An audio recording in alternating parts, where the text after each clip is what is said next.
Hi ಸ್ನೇಹಿತರೆ, ಎಲ್ಲರಿಗೂ ನಮಸ್ಕಾರ. ಎಜುಟ್ಯೂಬ್ ಕನ್ನಡ ಯೂಟ್ಯೂಬ್ ಚಾನಲ್ಗೆ ಸ್ವಾಗತ. ಆತ್ಮೀಯರೇ, ಮುಂಬರುವಂಥ ಎಲ್ಲ ಸ್ಪರ್ಧಾತ್ಮಕ ಪರೀಕ್ಷೆಗಳಿಗೆ ಉಪಯುಕ್ತವಾದ 7ನೇ ತರಗತಿಯ ಸಮಾಜ ವಿಜ್ಞಾನ ಭಾಗ 2 ಪುಸ್ತಕದಲ್ಲಿ ಬರುವಂಥ ಅಂದರೆ ಪರಿಷ್ಕೃತ 2023ನೇ ಸಾಲಿನಲ್ಲಿ ಬಂದಿರುವಂಥ ಪಠ್ಯಪುಸ್ತಕವನ್ನು ಆಧರಿಸಿರ್ತಕ್ಕಂಥ 7ನೇ ತರಗತಿಯ ಸಮಾಜ ವಿಜ್ಞಾನ ಭಾಗ 2ರಲ್ಲಿ ಬರುವಂಥ ಸುಮಾರು 210ಕ್ಕೂ ಹೆಚ್ಚು ಮಹತ್ವದ ಇತಿಹಾಸದ ಪ್ರಶ್ನೆಗಳನ್ನು ಇವತ್ತಿನ ತರಗತಿಯಲ್ಲಿ ಚರ್ಚೆ ಮಾಡ್ತಾ ಹೋಗೋಣ. ಆದ್ಮೇಲೆ ಈಗಾಗಲೇ ನಾವು 7ನೇ ತರಗತಿಗೆ ಸಂಬಂಧಪಟ್ಟಂಗೆ ಪಾರ್ಟ್ 1ದ ಸಂಪೂರ್ಣ ವಿಡಿಯೋ ತರಗತಿಯನ್ನು ಮಾಡಿದ್ದೇವೆ. ಅದರ ವಿಡಿಯೋದ ಲಿಂಕನ್ನು ನಾನು ಡಿಸ್ಕ್ರಿಪ್ಷನ್ ಬಾಕ್ಸಲ್ಲಿ ಕೊಟ್ಟಿರ್ತೀನಿ. ಹಾಗೆ ನಮ್ಮ ಪ್ಲೇಲಿಸ್ಟ್ಗೂ ಹೋದರೂ ಕೂಡ ನಿಮಗೆ ಆ ವಿಡಿಯೋ ತರಗತಿ ಸಿಗುತ್ತೆ. ಅಲ್ಲಿ ಅಂದರೆ ಪಾರ್ಟ್ 1ರಲ್ಲಿ ನಾವೇನು ಮಾಡಿದ್ದೀವಿ ಅಂದರೆ 380ಕ್ಕೂ ಹೆಚ್ಚು 1 ಅಂಕದ ಪ್ರಶ್ನೋತ್ತರಗಳನ್ನ ಸ್ಪರ್ಧಾತ್ಮಕ ಪರೀಕ್ಷೆಗಳನ್ನ ಗಮನದಲ್ಲಿಟ್ಕೊಂಡು ತಯಾರು ಮಾಡಿದ್ದೇವೆ. ಹಾಗೆ ಇವತ್ತಿನ ತರಗತಿ ಕೂಡ ಅದರ ಮುಂದುವರೆದ ಭಾಗ ಇವತ್ತಿನ ತರಗತಿಯಲ್ಲಿ ನಾವೇನು ಮಾಡ್ತಾ ಹೋಗೋಣ ಅಂತಂದರೆ 7ನೇ ತರಗತಿಯ ಸಮಾಜ ವಿಜ್ಞಾನಕ್ಕೆ ಸಂಬಂಧಪಟ್ಟಂಗೆ ಮಹತ್ವದ ಅಂಶಗಳನ್ನ ಇವತ್ತಿನ ತರಗತಿಯಲ್ಲಿ ಚರ್ಚೆ ಮಾಡ್ತಾ ಹೋಗ್ತೀವಿ.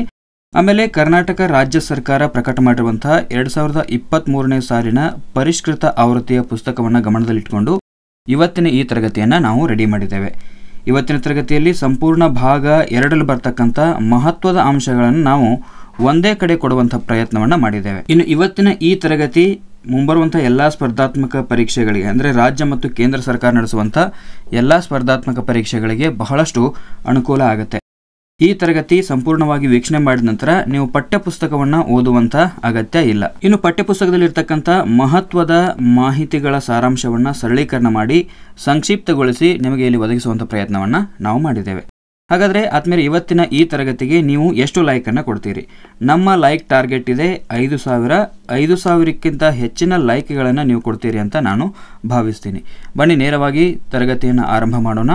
ಅದಕ್ಕಿಂತ ಮೊದಲು ಯಾರೆಲ್ಲ ಎಜುಟ್ಯೂಬ್ ಕನ್ನಡ ಯೂಟ್ಯೂಬ್ ಚಾನಲ್ ಸಬ್ಸ್ಕ್ರೈಬ್ ಮಾಡ್ಕೊಂಡಿಲ್ಲ, ದಯವಿಟ್ಟು ಸಬ್ಸ್ಕ್ರೈಬ್ ಮಾಡಿ. ಮುಂದೆ ಕೂಡ ಇಂಥದ್ದೇ ವಿಶೇಷವಾಗಿರ್ತಕ್ಕಂಥ ವಿಡಿಯೋ ತರಗತಿಗಳು ಬರ್ತಾ ಹೋಗ್ತವೆ.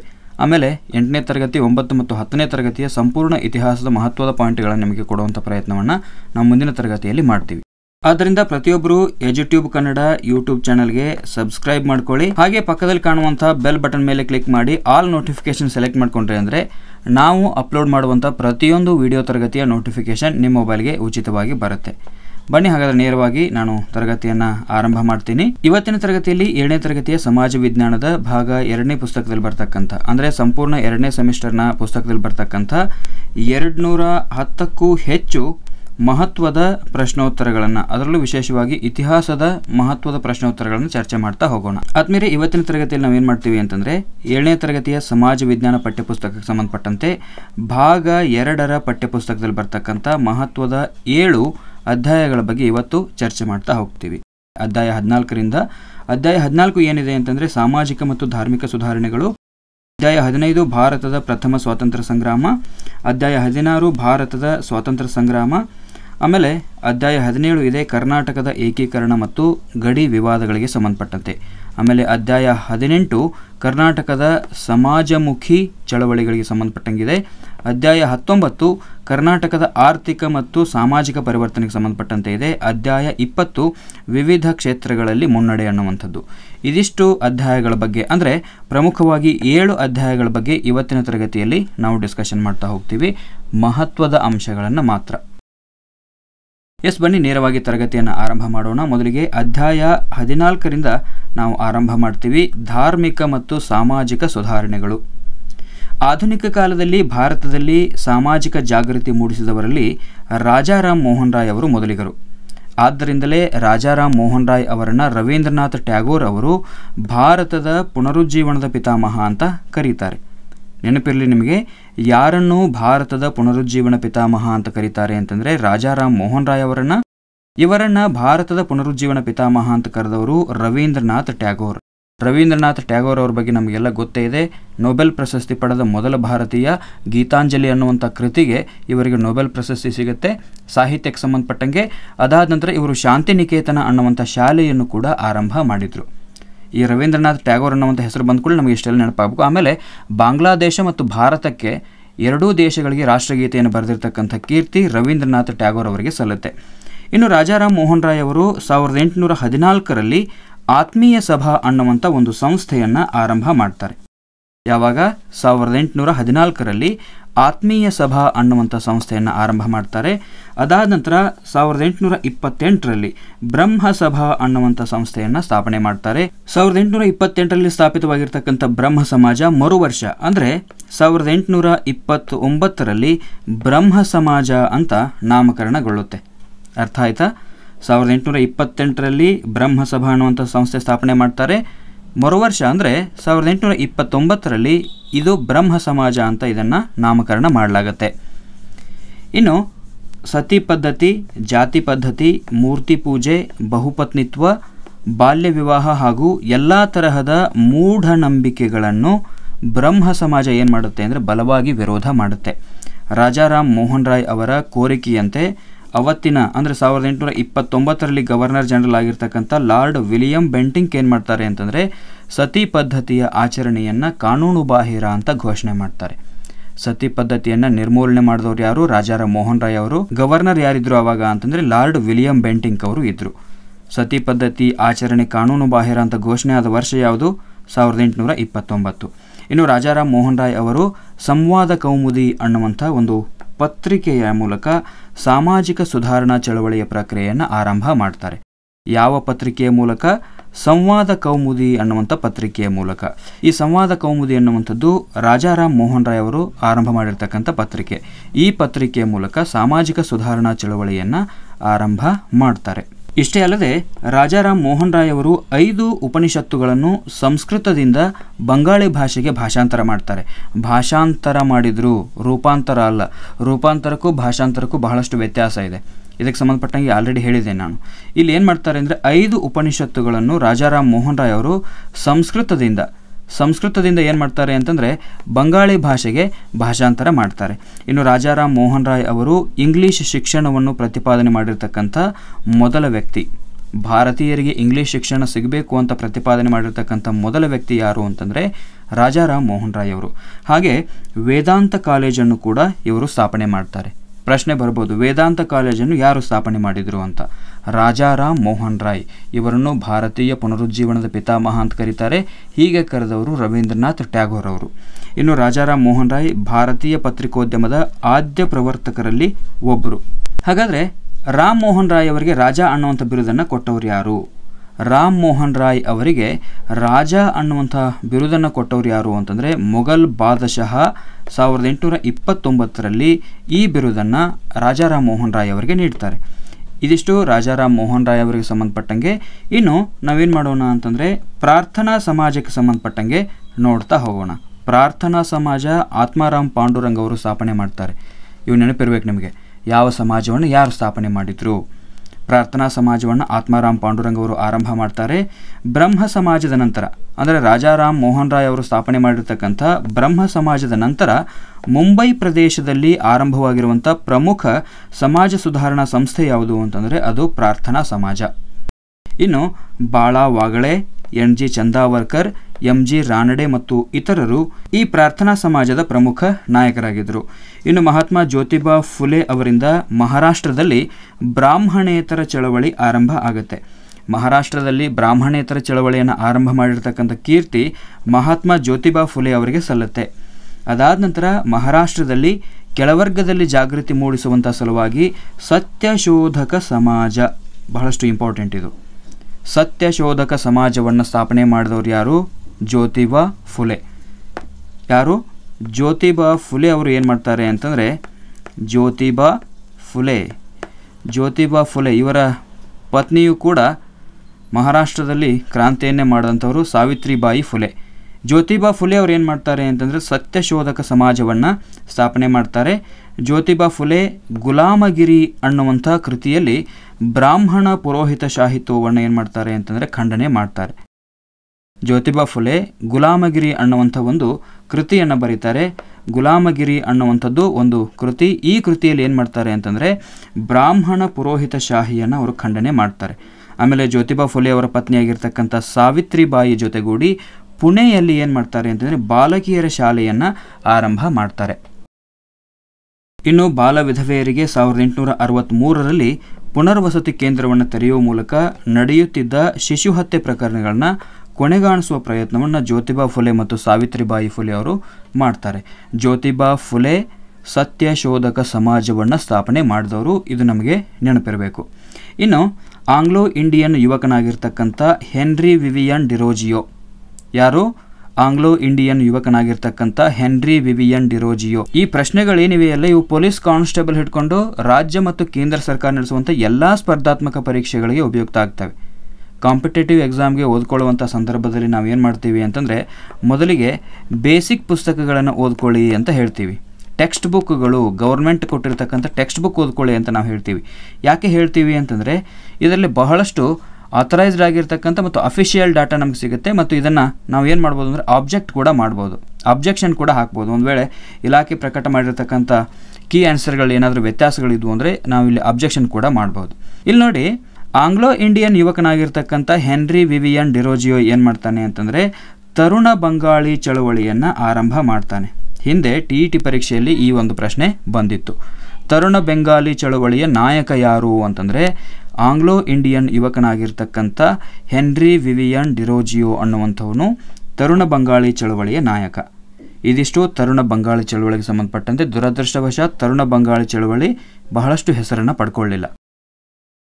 ಇನ್ನು ನಾವು ನೇರವಾಗಿ ಸ್ವಾಮಿ ದಯಾನಂದ ಸರಸ್ವತಿಯವರು ಸ್ಥಾಪನೆ ಮಾಡಿರ್ತಕ್ಕಂಥ ಆರ್ಯ ಸಮಾಜದ ಬಗ್ಗೆ ತಿಳ್ಕೊಳ್ತಾ ಹೋಗೋಣ. ಆರ್ಯ ಸಮಾಜವನ್ನು ಯಾರು ಸ್ಥಾಪನೆ ಮಾಡಿದರು ಅಂತಂದರೆ ಸ್ವಾಮಿ ದಯಾನಂದ ಸರಸ್ವತಿ. ಹಾಗಾದರೆ ಈ ಸ್ವಾಮಿ ದಯಾನಂದ ಸರಸ್ವತಿ ಅವರ ಮೂಲ ಹೆಸರೇನಾಗಿತ್ತು? ಮೊದಲ ಹೆಸರೇನಾಗಿತ್ತು ಅಂದರೆ ಮೂಲಶಂಕರ ಅನ್ನುವಂಥದ್ದು. ಈ ಮೂಲಶಂಕರ ಅನ್ನುವಂಥದ್ದು ಸ್ವಾಮಿ ದಯಾನಂದ ಸರಸ್ವತಿಯವರ ಮೊದಲ ಹೆಸರಾಗಿತ್ತು. ಆಮೇಲೆ ಸ್ವಾಮಿ ದಯಾನಂದ ಸರಸ್ವತಿಯವರಿಗೆ ಸಂಬಂಧಪಟ್ಟಂಗೆ ಇನ್ನೊಂದು ಮಹತ್ವದ ಪ್ರಶ್ನೆ ಬರುತ್ತೆ. ವೇದಗಳಿಗೆ ಹಿಂದಿರುಗಿ ಎಂದು ಕರೆ ಕೊಟ್ಟವರು ಯಾರು ಅಂತ. ವೇದಗಳಿಗೆ ಹಿಂದಿರುಗಿ ಎಂದು ಕರೆ ಕೊಟ್ಟವರು ಯಾರು ಅಂತಂದರೆ ಸ್ವಾಮಿ ದಯಾನಂದ ಸರಸ್ವತಿ. ಇನ್ನು ಸ್ವಾಮಿ ದಯಾನಂದ ಸರಸ್ವತಿಯವರ ಪ್ರಸಿದ್ಧ ಕೃತಿ ಯಾವುದು ಅಂತಂದರೆ ಸತ್ಯಾರ್ಥ ಪ್ರಕಾಶ. ಇನ್ನು ಆರ್ಯ ಸಮಾಜದ ನಾಯಕರಾಗಿರ್ತಕ್ಕಂಥ ಲಾಲಾ ಹಂಸರಾಜ್ ಅವರು ಏನು ಮಾಡ್ತಾರೆ ಅಂತಂದರೆ, ಲಾಹೋರ್ನಲ್ಲಿ, ನೆನಪಿರಲಿ ನಿಮಗೆ, ಆರ್ಯ ಸಮಾಜದ ನಾಯಕರಾಗಿರ್ತಕ್ಕಂಥ ಲಾಲಾ ಹಂಸರಾಜ್ ಅವರು ಲಾಹೋರ್ನಲ್ಲಿ ದಯಾನಂದ ಆಂಗ್ಲೋ ವೇದಿಕ್ ಶಾಲೆಯನ್ನು, DAV ದಯಾನಂದ್ ಆಂಗ್ಲೋ ವೇದಿಕ್ ಶಾಲೆಯನ್ನು 1886ರಲ್ಲಿ ಸ್ಥಾಪನೆ ಮಾಡ್ತಾರೆ. ಆಮೇಲೆ ಇನ್ನೊಂದು ಪ್ರಶ್ನೆ ಬರುತ್ತೆ. ಮತಾಂತರಗೊಂಡಿದ್ದವರನ್ನು ಮತ್ತೆ ಹಿಂದೂ ಧರ್ಮಕ್ಕೆ ಕರೆತರುವುದಕ್ಕಾಗಿ ದಯಾನಂದ ಸರಸ್ವತಿಯವರ ಶಿಷ್ಯರಾಗಿರುವಂಥ ಶ್ರದ್ಧಾನಂದರು, ಯಾರು? ಶ್ರದ್ಧಾನಂದರು ಏನು ಮಾಡ್ತಾರೆ ಅಂತಂದರೆ ಶುದ್ಧಿ ಚಳುವಳಿಯನ್ನು ಆರಂಭ ಮಾಡ್ತಾರೆ. ಹಾಗಾದರೆ ಶುದ್ಧಿ ಚಳುವಳಿಯನ್ನು ಆರಂಭ ಮಾಡಿದವರು ಯಾರು? ಸ್ವಾಮಿ ದಯಾನಂದರ ಶಿಷ್ಯರಾಗಿರ್ತಕ್ಕಂಥ ಶ್ರದ್ಧಾನಂದರು. ಇನ್ನು ಸ್ವಾಮಿ ವಿವೇಕಾನಂದರ ಬಗ್ಗೆ ನೋಡ್ತಾ ಹೋಗೋಣ. ಬಹಳಷ್ಟು ಅದ್ಭುತವಾಗಿರ್ತಕ್ಕಂಥ ವ್ಯಕ್ತಿತ್ವ. 12 ಜನವರಿ 1863ರಂದು ಕಲ್ಕತ್ತಾದಲ್ಲಿ ಜನಿಸ್ತಾರೆ. ಇವರ ಮೊದಲ ಹೆಸರು ನರೇಂದ್ರನಾಥ ದತ್ತ. ಸ್ವಾಮಿ ವಿವೇಕಾನಂದರ ಮೊದಲ ಹೆಸರು ನರೇಂದ್ರನಾಥ ದತ್ತ. ಸ್ವಾಮಿ ವಿವೇಕಾನಂದರ ಗುರುಗಳು ರಾಮಕೃಷ್ಣ ಪರಮಹಂಸರು. 1893ರಲ್ಲಿ ಅಮೆರಿಕದ ಚಿಕಾಗೋ ನಗರದಲ್ಲಿ ನಡೆದಿರ್ತಕ್ಕಂಥ ಪ್ರಥಮ ವಿಶ್ವ ಧರ್ಮ ಸಮ್ಮೇಳನದಲ್ಲಿ ಹಿಂದೂ ಧರ್ಮದ ಪ್ರತಿನಿಧಿಯಾಗಿ ಸ್ವಾಮಿ ವಿವೇಕಾನಂದರು ಭಾಗವಹಿಸ್ತಾರೆ. ಇದಿಷ್ಟು ಸ್ವಾಮಿ ವಿವೇಕಾನಂದರಿಗೆ ಸಂಬಂಧಪಟ್ಟಂಗೆ ಮಹತ್ವದ ಅಂಶ. 1893ರಲ್ಲಿ ಅಮೆರಿಕದ ಚಿಕಾಗೋ ನಗರದಲ್ಲಿ ನಡೆದಿರ್ತಕ್ಕಂಥ ಪ್ರಥಮ ವಿಶ್ವ ಧರ್ಮ ಸಮ್ಮೇಳನದಲ್ಲಿ ಹಿಂದೂ ಧರ್ಮದ ಪ್ರತಿನಿಧಿಯಾಗಿ ಸ್ವಾಮಿ ವಿವೇಕಾನಂದರು ಭಾಗವಹಿಸಿದರು. ಇನ್ನು ಪಂಡಿತ್ ಈಶ್ವರಚಂದ್ರ ವಿದ್ಯಾಸಾಗರ್, ಇದು ಕೂಡ ಬಹಳಷ್ಟು ವಿಶೇಷವಾಗಿರ್ತಕ್ಕಂಥ ಹೆಸರು. ಧಾರ್ಮಿಕ ಮತ್ತು ಸಾಮಾಜಿಕ ಸುಧಾರಣೆಗೆ ಸಂಬಂಧಪಟ್ಟಂಗೆ ಬ್ರಾಹ್ಮಣೇತರ ವಿದ್ಯಾರ್ಥಿಗಳಿಗಾಗಿ ಸಂಸ್ಕೃತ ಕಾಲೇಜನ್ನು ಇವರು ಆರಂಭ ಮಾಡ್ತಾರೆ.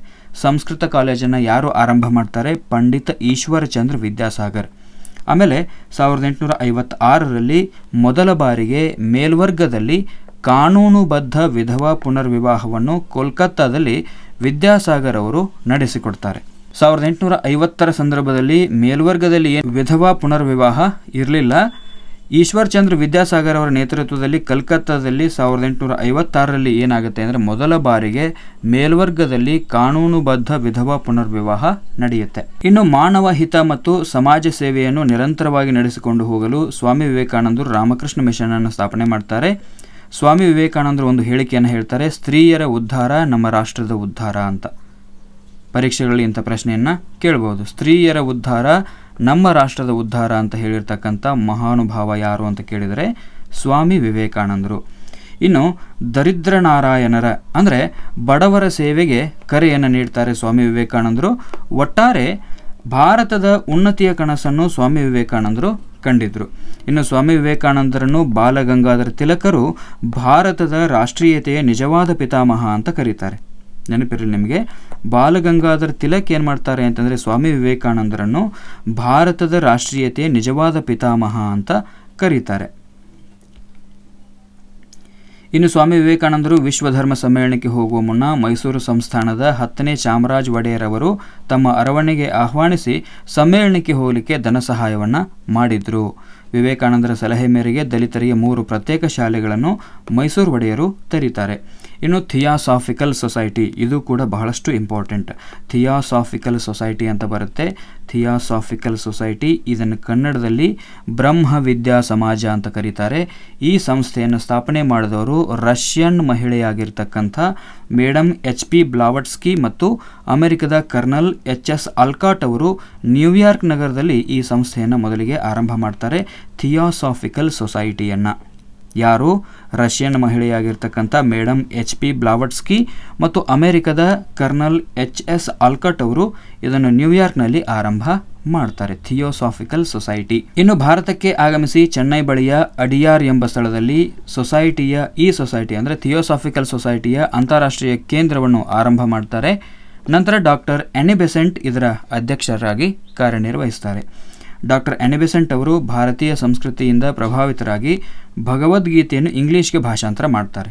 ಅರ್ಥ ಆಯ್ತಾ? ಎನಿ ಬೆಸೆಂಟ್ ಅವರು ಕೂಡ ಭಗವದ್ಗೀತೆಯನ್ನು ಇಂಗ್ಲೀಷ್ಗೆ ಭಾಷಾಂತರ ಮಾಡ್ತಾರೆ. ಡಾಕ್ಟರ್ ಎನಿ ಬೆಸೆಂಟ್ ಅವರು ನ್ಯೂ ಇಂಡಿಯಾ ಮತ್ತು ಕಾಮನ್ವೆಲ್ತ್ ಅನ್ನುವಂಥ ಪತ್ರಿಕೆಗಳನ್ನು ಹೊರಡಿಸ್ತಾರೆ. ನ್ಯೂ ಇಂಡಿಯಾ ಮತ್ತು ಕಾಮನ್ವೆಲ್ತ್ ಅನ್ನುವಂಥ ಪತ್ರಿಕೆಗಳನ್ನು ಹೊರಡಿಸಿದವರು ಯಾರು ಅಂತ ಪ್ರಶ್ನೆ ಬಂದರೆ ಡಾಕ್ಟರ್ ಎನಿ ಬೆಸೆಂಟ್ ಅನ್ನುವಂಥದ್ದು ನಮಗೆ ನೆನಪಿರಬೇಕು. ಇನ್ನು ಎನಿ ಬೆಸೆಂಟ್ ಅವರು ಬನಾರಸ್ನಲ್ಲಿ ಸೆಂಟ್ರಲ್ ಹಿಂದೂ ಕಾಲೇಜನ್ನು ಸ್ಥಾಪನೆ ಮಾಡಿದರು. ನೆನಪಿರಲಿ ನಿಮಗೆ, ಬನಾರಸ್ನಲ್ಲಿ ಸೆಂಟ್ರಲ್ ಹಿಂದೂ ಕಾಲೇಜನ್ನು ಸ್ಥಾಪನೆ ಮಾಡಿದವರು ಯಾರು ಅಂದರೆ ಎನಿ ಬೆಸೆಂಟ್ ಅವರು. ಇದೇ ಮುಂದೆ ಬನಾರಸ್ ಹಿಂದೂ ಯೂನಿವರ್ಸಿಟಿಯಾಗಿ ಹೆಸರನ್ನು ಪಡೆಯುತ್ತೆ. BHU, Banaras Hindu university. Central Hindu ಕಾಲೇಜನ್ನು ಏನು ಮಾಡ್ತಾರೆ ಅಂದರೆ ಬನಾರಸ್ ಹಿಂದೂ ಯೂನಿವರ್ಸಿಟಿ ಅಂತ ಕರೀತಾರೆ. ಇದನ್ನು ಸ್ಥಾಪನೆ ಮಾಡಿದವರು ಎನಿ ಬೆಸೆಂಟ್ ಅವರು. ಆಮೇಲೆ ಎನಿ ಬೆಸೆಂಟ್ ಅವರು ಹೋಮ್ ರೂಲ್ ಚಳವಳಿಯನ್ನು ಸಹ ಆರಂಭ ಮಾಡ್ತಾರೆ. ಹಾಗೆ ಎನಿ ಬೆಸೆಂಟ್ ಅವ್ರ ಬಗ್ಗೆ ಇನ್ನೊಂದು ಮಹತ್ವದ ವಿಚಾರ ನಿಮಗೆ ನೆನಪಿರಬೇಕು. ಎನಿ ಬೆಸೆಂಟ್ ಭಾರತೀಯ ರಾಷ್ಟ್ರೀಯ ಕಾಂಗ್ರೆಸ್ಸಿನ ಮೊದಲ ಮಹಿಳಾ ಅಧ್ಯಕ್ಷೆ. ಯಾವಾಗ ಅಂತಂದರೆ 1917ರಲ್ಲಿ ಮೊದಲ ಮಹಿಳಾ ಅಧ್ಯಕ್ಷೆಯಾಗಿ ಕೆಲಸವನ್ನು ನಿರ್ವಹಿಸ್ತಾರೆ. ಆಮೇಲೆ ನವಾಬ್ ಅಬ್ದುಲ್ ಲತೀಫರು 1863ರಲ್ಲಿ ಮಹಮ್ಮಡನ್ ಲಿಟರರಿ ಸೊಸೈಟಿಯನ್ನು ಸ್ಥಾಪನೆ ಮಾಡ್ತಾರೆ. ಯಾರು? ನವಾಬ್ ಅಬ್ದುಲ್ ಲತೀಫ್ ಅವರು 1863ರಲ್ಲಿ ಮಹಮ್ಮಡನ್ ಲಿಟರರಿ ಸೊಸೈಟಿಯನ್ನು ಸ್ಥಾಪನೆ ಮಾಡ್ತಾರೆ. ಇನ್ನು ಹಿಂದೂ ಮುಸ್ಲಿಮರ ನಡುವೆ ಸಾಮರಸ್ಯ ತರುವಂಥ ಪ್ರಯತ್ನಕ್ಕೆ ಚಳವಳಿಯ ಸ್ವರೂಪವನ್ನು ನೀಡಿದಂಥ ಕೀರ್ತಿ ಸರ್ ಸೈಯದ್ ಅಹಮದ್ ಖಾನ್ ಅವರಿಗೆ ಸಲ್ಲುತ್ತೆ. ಸರ್ ಸೈಯದ್ ಅಹಮದ್ ಖಾನ್ ಅವರು ಏನು ಮಾಡ್ತಾರೆ ಅಂತಂದರೆ ಹಿಂದೂ ಮತ್ತು ಮುಸ್ಲಿಮರ ನಡುವೆ ಸಾಮರಸ್ಯ ತರುವಂಥ ಪ್ರಯತ್ನಕ್ಕೆ ಚಳವಳಿಯ ಸ್ವರೂಪವನ್ನು ನೀಡ್ತಾರೆ. ಸರ್ ಸೈಯದ್ ಅಹಮದ್ ಖಾನ್ ಅವರು 1817ರಲ್ಲಿ ದಿಲ್ಲಿಯಲ್ಲಿ ಜನಿಸ್ತಾರೆ. ಇವರು ಬ್ರಿಟಿಷ್ ಈಸ್ಟ್ ಇಂಡಿಯಾ ಕಂಪನಿಯಲ್ಲಿ ನ್ಯಾಯಾಂಗ ಅಧಿಕಾರಿಯಾಗಿ ನೇಮಕಗೊಳ್ತಾರೆ. ಆಮೇಲೆ ಸರ್ ಸೈಯದ್ ಅಹಮದ್ ಖಾನ್ ಅವರು ಇಂಗ್ಲೀಷ್ನಲ್ಲಿ ವೈಜ್ಞಾನಿಕ ಮತ್ತು ಸಾಹಿತ್ಯಿಕ ಕೃತಿಗಳನ್ನು ಉರ್ದುವಿಗೆ ಭಾಷಾಂತರ ಮಾಡಲಿಕ್ಕೆ ಅಂತಲೇ ಟ್ರಾನ್ಸ್ಲೇಷನ್ ಸೊಸೈಟಿಯನ್ನು ಸ್ಥಾಪನೆ ಮಾಡ್ತಾರೆ. ಬಹಳಷ್ಟು ಇಂಪಾರ್ಟೆಂಟ್ ಇದು. ಟ್ರಾನ್ಸ್ಲೇಷನ್ ಸೊಸೈಟಿಯನ್ನು ಸ್ಥಾಪನೆ ಮಾಡಿದವರು ಯಾರು? ಸರ್ ಸೈಯದ್ ಅಹಮದ್ ಖಾನ್. ಇದರ ಉದ್ದೇಶ ಏನಾಗಿತ್ತು? ಇಂಗ್ಲೀಷ್ನಲ್ಲಿರ್ತಕ್ಕಂಥ ವೈಜ್ಞಾನಿಕ ಮತ್ತು ಸಾಹಿತ್ಯಿಕ ಕೃತಿಗಳನ್ನು ಜನರಿಗೆ ಆಗುವಂತೆ ಉರ್ದುವಿಗೆ ಭಾಷಾಂತರ ಮಾಡಲಿಕ್ಕೆ ಟ್ರಾನ್ಸ್ಲೇಷನ್ ಸೊಸೈಟಿಯನ್ನು ಸ್ಥಾಪನೆ ಮಾಡ್ತಾರೆ. ನಂತರದಲ್ಲಿ ಈ ಸಂಸ್ಥೆಯನ್ನು ಸೈಂಟಿಫಿಕ್ ಸೊಸೈಟಿ ಅಂತ ನಾಮಕರಣಗೊಳ್ಳುತ್ತೆ. ಇದು ಟ್ರಾನ್ಸ್ಲೇಷನ್ ಸೊಸೈಟಿ ನಂತರ ಸೈಂಟಿಫಿಕ್ ಸೊಸೈಟಿ ಅಂತ ನಾಮಕರಣಗೊಳ್ಳುತ್ತೆ. ಇನ್ನು ವೈಜ್ಞಾನಿಕ ಆಲೋಚನೆಗಳನ್ನು ಮುಸ್ಲಿಮರಲ್ಲಿ ಪ್ರಚಾರಪಡಿಸಲು ಅಲಿಘರ್ ಇನ್ಸ್ಟಿಟ್ಯೂಟ್ ಗೆಜೆಟ್ ಎಂಬ ಪತ್ರಿಕೆಯನ್ನು ಆರಂಭ ಮಾಡ್ತಾರೆ ಸರ್ ಸೈಯದ್ ಅಹಮದ್ ಖಾನ್ ಅವರು. ಅರ್ಥ ಆಯ್ತಾ? ಸರ್ ಸೈಯದ್ ಅಹಮದ್ ಖಾನ್ ಏನು ಮಾಡ್ತಾರೆ ಅಂತಂದರೆ ಸರ್ ಸೈಯದ್ ಅಹಮದ್ ಖಾನ್ ಅವರು ಏನು ಮಾಡ್ತಾರೆ ಅಂತಂದರೆ ಅಲಿಘರ್ ಇನ್ಸ್ಟಿಟ್ಯೂಟ್ ಗೆಜೆಟ್ ಅನ್ನುವಂಥ ಪತ್ರಿಕೆಯನ್ನು ಆರಂಭ ಮಾಡ್ತಾರೆ. ಈ ಪತ್ರಿಕೆಯ ಮುಖ್ಯ ಉದ್ದೇಶ ಏನಾಗಿತ್ತು ಅಂದರೆ ಮುಸ್ಲಿಮರಲ್ಲಿ ವೈಜ್ಞಾನಿಕ ವಿಚಾರಗಳನ್ನು ಬೆಳೆಸಬೇಕು ಅನ್ನುವಂಥದ್ದಾಗಿತ್ತು. ಇನ್ನು ಈ ಪತ್ರಿಕೆ ಏನಿದೆ ಅಲಿಘರ್ ಇನ್ಸ್ಟಿಟ್ಯೂಟ್ ಗೆಜೆಟ್ ಅನ್ನುವಂಥ ಪತ್ರಿಕೆ ಇಂಗ್ಲೀಷ್ ಮತ್ತು ಉರ್ದು ಭಾಷೆಗಳಲ್ಲಿ ಪ್ರಕಟ ಆಗ್ತಾ ಇತ್ತು. ಇನ್ನು 1875ರಲ್ಲಿ ಮಹಮ್ಮಡನ್ ಆಂಗ್ಲೋ ಓರಿಯೆಂಟಲ್ ಕಾಲೇಜನ್ನು ಇವರು ಆರಂಭ ಮಾಡ್ತಾರೆ. ಯಾರು? ಸರ್ ಸೈಯದ್ ಅಹಮದ್ ಖಾನ್ ಅವರು. ಮಹಮ್ಮಡನ್ ಆಂಗ್ಲೋ ಓರಿಯೆಂಟಲ್ ಕಾಲೇಜನ್ನು ಸ್ಥಾಪನೆ ಮಾಡ್ತಾರೆ. ಈ ಸಂಸ್ಥೆ 1920ರಲ್ಲಿ ಅಲಿಘರ್ ಮುಸ್ಲಿಂ ವಿಶ್ವವಿದ್ಯಾಲಯವಾಗಿ ಮಾರ್ಪಾಡಾಗುತ್ತೆ. ಅಲಿಘರ್ ಮುಸ್ಲಿಂ ವಿಶ್ವವಿದ್ಯಾಲಯ ಆಗಿ ಈ ಸಂಸ್ಥೆ ಮಾರ್ಪಾಡಾಗುತ್ತೆ. ಇನ್ನು 1854ರಲ್ಲಿ ತಿರುವಾಂಕೂರಿನ ಏಳವ ಸಮುದಾಯದ ಕುಟುಂಬವೊಂದರಲ್ಲಿ ಶ್ರೀ ನಾರಾಯಣ ಗುರುಗಳು ಜನಿಸ್ತಾರೆ. ಶ್ರೀ ನಾರಾಯಣ ಗುರುಗಳು ಕೂಡ ಒಬ್ಬ ಪ್ರಮುಖ ಧಾರ್ಮಿಕ ಮತ್ತು ಸಾಮಾಜಿಕ ಸುಧಾರಕ. ಇನ್ನು 1903ರಲ್ಲಿ ಶ್ರೀ ನಾರಾಯಣ ಧರ್ಮ ಪರಿಪಾಲನಾ ಯೋಗಂ, ನೋಡಿ ಶ್ರೀ ನಾರಾಯಣ ಧರ್ಮ ಪರಿಪಾಲನಾ ಯೋಗಂ ಅನ್ನುವಂಥ ಸಂಸ್ಥೆಯನ್ನು ಶ್ರೀ ನಾರಾಯಣ ಗುರುಗಳು ಸ್ಥಾಪನೆ ಮಾಡ್ತಾರೆ. ನಾರಾಯಣ ಗುರುಗಳ ಪ್ರಸಿದ್ಧ ಹೇಳಿಕೆ ಇದೆ, ಒಬ್ಬ ದೇವರು ಒಂದು ಧರ್ಮ ಮತ್ತು ಒಂದು ಜಾತಿ. ನೋಡಿ, ಒಬ್ಬ ದೇವರು ಒಂದು ಧರ್ಮ ಒಂದು ಜಾತಿ ಅನ್ನುವಂಥದ್ದು ಇದು ಯಾರ ಪ್ರಸಿದ್ಧ ಹೇಳಿಕೆ ಅಂತಂದರೆ ನಾರಾಯಣ ಗುರುಗಳ ಪ್ರಸಿದ್ಧ ಹೇಳಿಕೆ. ನಾರಾಯಣ ಗುರುಗಳು 1928ರಲ್ಲಿ ನಿಧನರಾಗ್ತಾರೆ. ಇದಿಷ್ಟು ಅಧ್ಯಾಯ 14ಕ್ಕೆ ಸಂಬಂಧಪಟ್ಟಂತೆ. ಅಧ್ಯಾಯ 14ಕ್ಕೆ ಸಂಬಂಧಪಟ್ಟಂತೆ ಬಹಳಷ್ಟು ಮಹತ್ವದ ಅಂಶಗಳನ್ನು ನಾವೇನು ಮಾಡಿದ್ವಿ ಅಂತಂದರೆ ತಿಳ್ಕೊಂಡ್ವಿ. ಮಹತ್ವದ ಅಂಶಗಳನ್ನು ನಾವು ತಿಳ್ಕೊಂಡಿದ್ದೀವಿ. ಇದಿಷ್ಟು ಅಧ್ಯಾಯ 14. ನೇರವಾಗಿ 15ನೇ ಅಧ್ಯಾಯಕ್ಕೆ ಹೋಗೋಣ. ಅಧ್ಯಾಯ 15 ಬಂದಿದೆ ಭಾರತದ ಪ್ರಥಮ ಸ್ವಾತಂತ್ರ್ಯ ಸಂಗ್ರಾಮ. ಈ ಭಾರತದ ಪ್ರಥಮ ಸ್ವಾತಂತ್ರ್ಯ ಸಂಗ್ರಾಮಕ್ಕೆ ಸಂಬಂಧಪಟ್ಟಂತೆ ಎಲ್ಲ ಸ್ಪರ್ಧಾತ್ಮಕ ಪರೀಕ್ಷೆಗಳಲ್ಲಿ ಪ್ರಶ್ನೆಗಳು ಬರುವಂಥ ಸಾಧ್ಯತೆ ಇರುತ್ತೆ. ಇನ್ನು ಬ್ರಿಟಿಷ್ ಇತಿಹಾಸಕಾರರು 1857ರ ಭಾರತೀಯರ ಹೋರಾಟವನ್ನು ಕೇವಲ ಸಿಪಾಯಿಗಳ ದಂಗೆ ಅಂತ ಕರೀತಾರೆ. ಯಾರು? ಬ್ರಿಟಿಷ್ ಇತಿಹಾಸಕಾರರು. ಆದರೆ ಭಾರತದ ರಾಷ್ಟ್ರೀಯ ಇತಿಹಾಸಕಾರರು ಇದನ್ನು ಜನತೆಯ ಮಹಾನ್ ಬಂಡಾಯವೆಂದು ಸಾರಿದರಲ್ಲದೆ ಇದನ್ನು ಭಾರತದ ಪ್ರಥಮ ಸ್ವಾತಂತ್ರ್ಯ ಸಂಗ್ರಾಮ ಅಂತ ಕರೀತಾರೆ.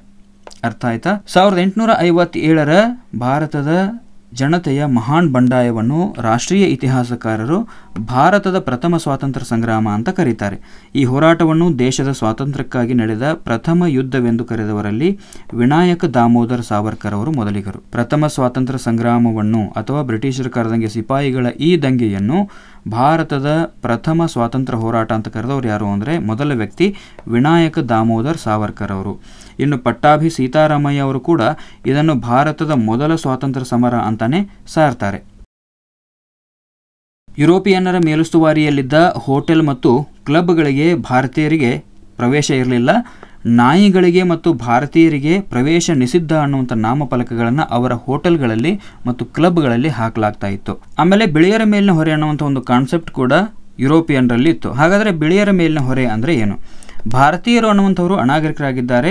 ಅವರನ್ನು ನಾಗರಿಕರನ್ನಾಗಿ ಮಾಡಲು ಯುರೋಪಿಯನ್ರು ಬಂದಿದ್ದಾರೆ ಮತ್ತು ಅನಾಗರಿಕರನ್ನು ನಾಗರಿಕರನ್ನಾಗಿಸುವುದು ಬಿಳಿಯರ ಮೇಲಿನ ಜವಾಬ್ದಾರಿ, ಅದು ಬಿಳಿಯರ ಮೇಲೆ ಇರತಕ್ಕಂಥ ಒಂದು ಹೊರೆ ಅಂತ ಭಾವಿಸಿದ್ರು. ಇದನ್ನೇ ಬಿಳಿಯರ ಮೇಲಿನ ಹೊರೆ ಅಂತ ಕರೆಯಲಾಗುತ್ತೆ. ಇದೊಂದು ವಸಾಹತುಶಾಹಿಯ ನಾಜೂಕಿನ ತಂತ್ರ ಆಗಿತ್ತು. ಬಿಳಿಯರ ಮೇಲಿನ ಹೊರೆ ಅನ್ನುವಂಥ ಈ ಸಿದ್ಧಾಂತವನ್ನು ಕೊಟ್ಟ ಕವಿ ಯಾರು ಅಂತಂದರೆ ರುಡ್ಯಾರ್ಡ್ ಕಿಪ್ಲಿಂಗ್ ಅವರು. ರುಡ್ಯಾರ್ಡ್ ಕಿಪ್ಲಿಂಗ್ ಅವರು ಬಿಳಿಯರ ಮೇಲಿನ ಹೊರೆ ಅನ್ನುವಂಥ ಸಿದ್ಧಾಂತವನ್ನು ಹೇಳ್ತಾರೆ. ಇನ್ನು 1857ರಲ್ಲಿ ಹೊಸ ಮಾದರಿಯ ಬಂದೂಕನ್ನು ಸೇನೆಯಲ್ಲಿ ತೊಡಗಿಸಿದ್ದು ಸಿಪಾಯಿ ದಂಗೆಗೆ ತಕ್ಷಣದ ಕಾರಣ ಆಯಿತು. 1857 ಮೇ 10ರಂದು ಮೀರತ್ನಲ್ಲಿ ಮೊದಲು ದಂಗೆ ಆರಂಭ ಆಗುತ್ತೆ. ಅರ್ಥ ಆಯ್ತಾ? ಮೊದಲು ದಂಗೆ ಎಲ್ಲಿ ಆರಂಭ ಆಯಿತು? ಪ್ರಥಮ ಸ್ವಾತಂತ್ರ್ಯ ಸಂಗ್ರಾಮದ್ದು ಮೀರತ್ನಲ್ಲಿ. ಯಾವಾಗ? 1857 ಮೇ 10ರಂದು. ಇನ್ನು ಮೀರತ್ನಲ್ಲಿ ದಂಗೆ ಸ್ಫೋಟಗೊಳ್ಳುವ ಮೊದಲೇ ಬ್ಯಾರಕ್ಪುರದ ಅಂದರೆ ಬಂಗಾಲದ ಭಾರತೀಯ ಸಿಪಾಯಿಯಾಗಿರ್ತಕ್ಕಂಥ ಮಂಗಲ್ ಪಾಂಡೆ ಏನು ಮಾಡ್ತಾನೆ ಅಂತಂದರೆ ಕೊಬ್ಬು ಸವರಿದ ಬಂದೂಕನ್ನು ನಾನು ಬಳಸೋದಿಲ್ಲ ಅಂತ ಅದನ್ನು ತಿರಸ್ಕಾರ ಮಾಡಿ ಬಹಿರಂಗವಾಗಿಯೇ ಒಬ್ಬ ಬ್ರಿಟಿಷ್ ಅಧಿಕಾರಿಗೆ ಗುಂಡಿಕ್ಕಿ ಕೊಲ್ತಾನೆ. ಇಲ್ಲಿಂದಾನೇ ಈ ಯುದ್ಧ ಅನ್ನುವಂಥದ್ದು ಆರಂಭ ಆಗುತ್ತೆ. ಈ ದಂಗೆ ಅಥವಾ ಈ ಯುದ್ಧ ಅನ್ನುವಂಥದ್ದು ಕಾಳ್ಗಿಚ್ಚಿನಂತೆ ಹಬ್ಬಿ ಮಾರೋ ಫರಂಗಿಕೋ ಅಂತ ಉದ್ರಿಕ್ತರು ಏನು ಮಾಡ್ತಾರೆ ಅಂದರೆ ಅರಚುತ್ತಾ ದಿಲ್ಲಿಯ ಕಡೆಗೆ ಧಾವಿಸ್ತಾರೆ. ದಿಲ್ಲಿಯಲ್ಲಿ ಸಿಪಾಯಿಗಳು ವೃದ್ಧ ಮತ್ತು ಶಕ್ತಿಹೀನ ಮೊಘಲ್ ದೊರೆಯಾಗಿರ್ತಕ್ಕಂಥ 2ನೇ ಬಹದ್ದೂರ್ ಶಾನನ್ನು ಭಾರತದ ಚಕ್ರವರ್ತಿ ಅಂತ ಘೋಷಣೆ ಮಾಡ್ತಾರೆ.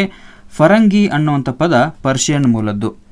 ಫರಂಗಿ ಅನ್ನುವಂಥ ಪದ ಪರ್ಷಿಯನ್ ಮೂಲದ್ದು.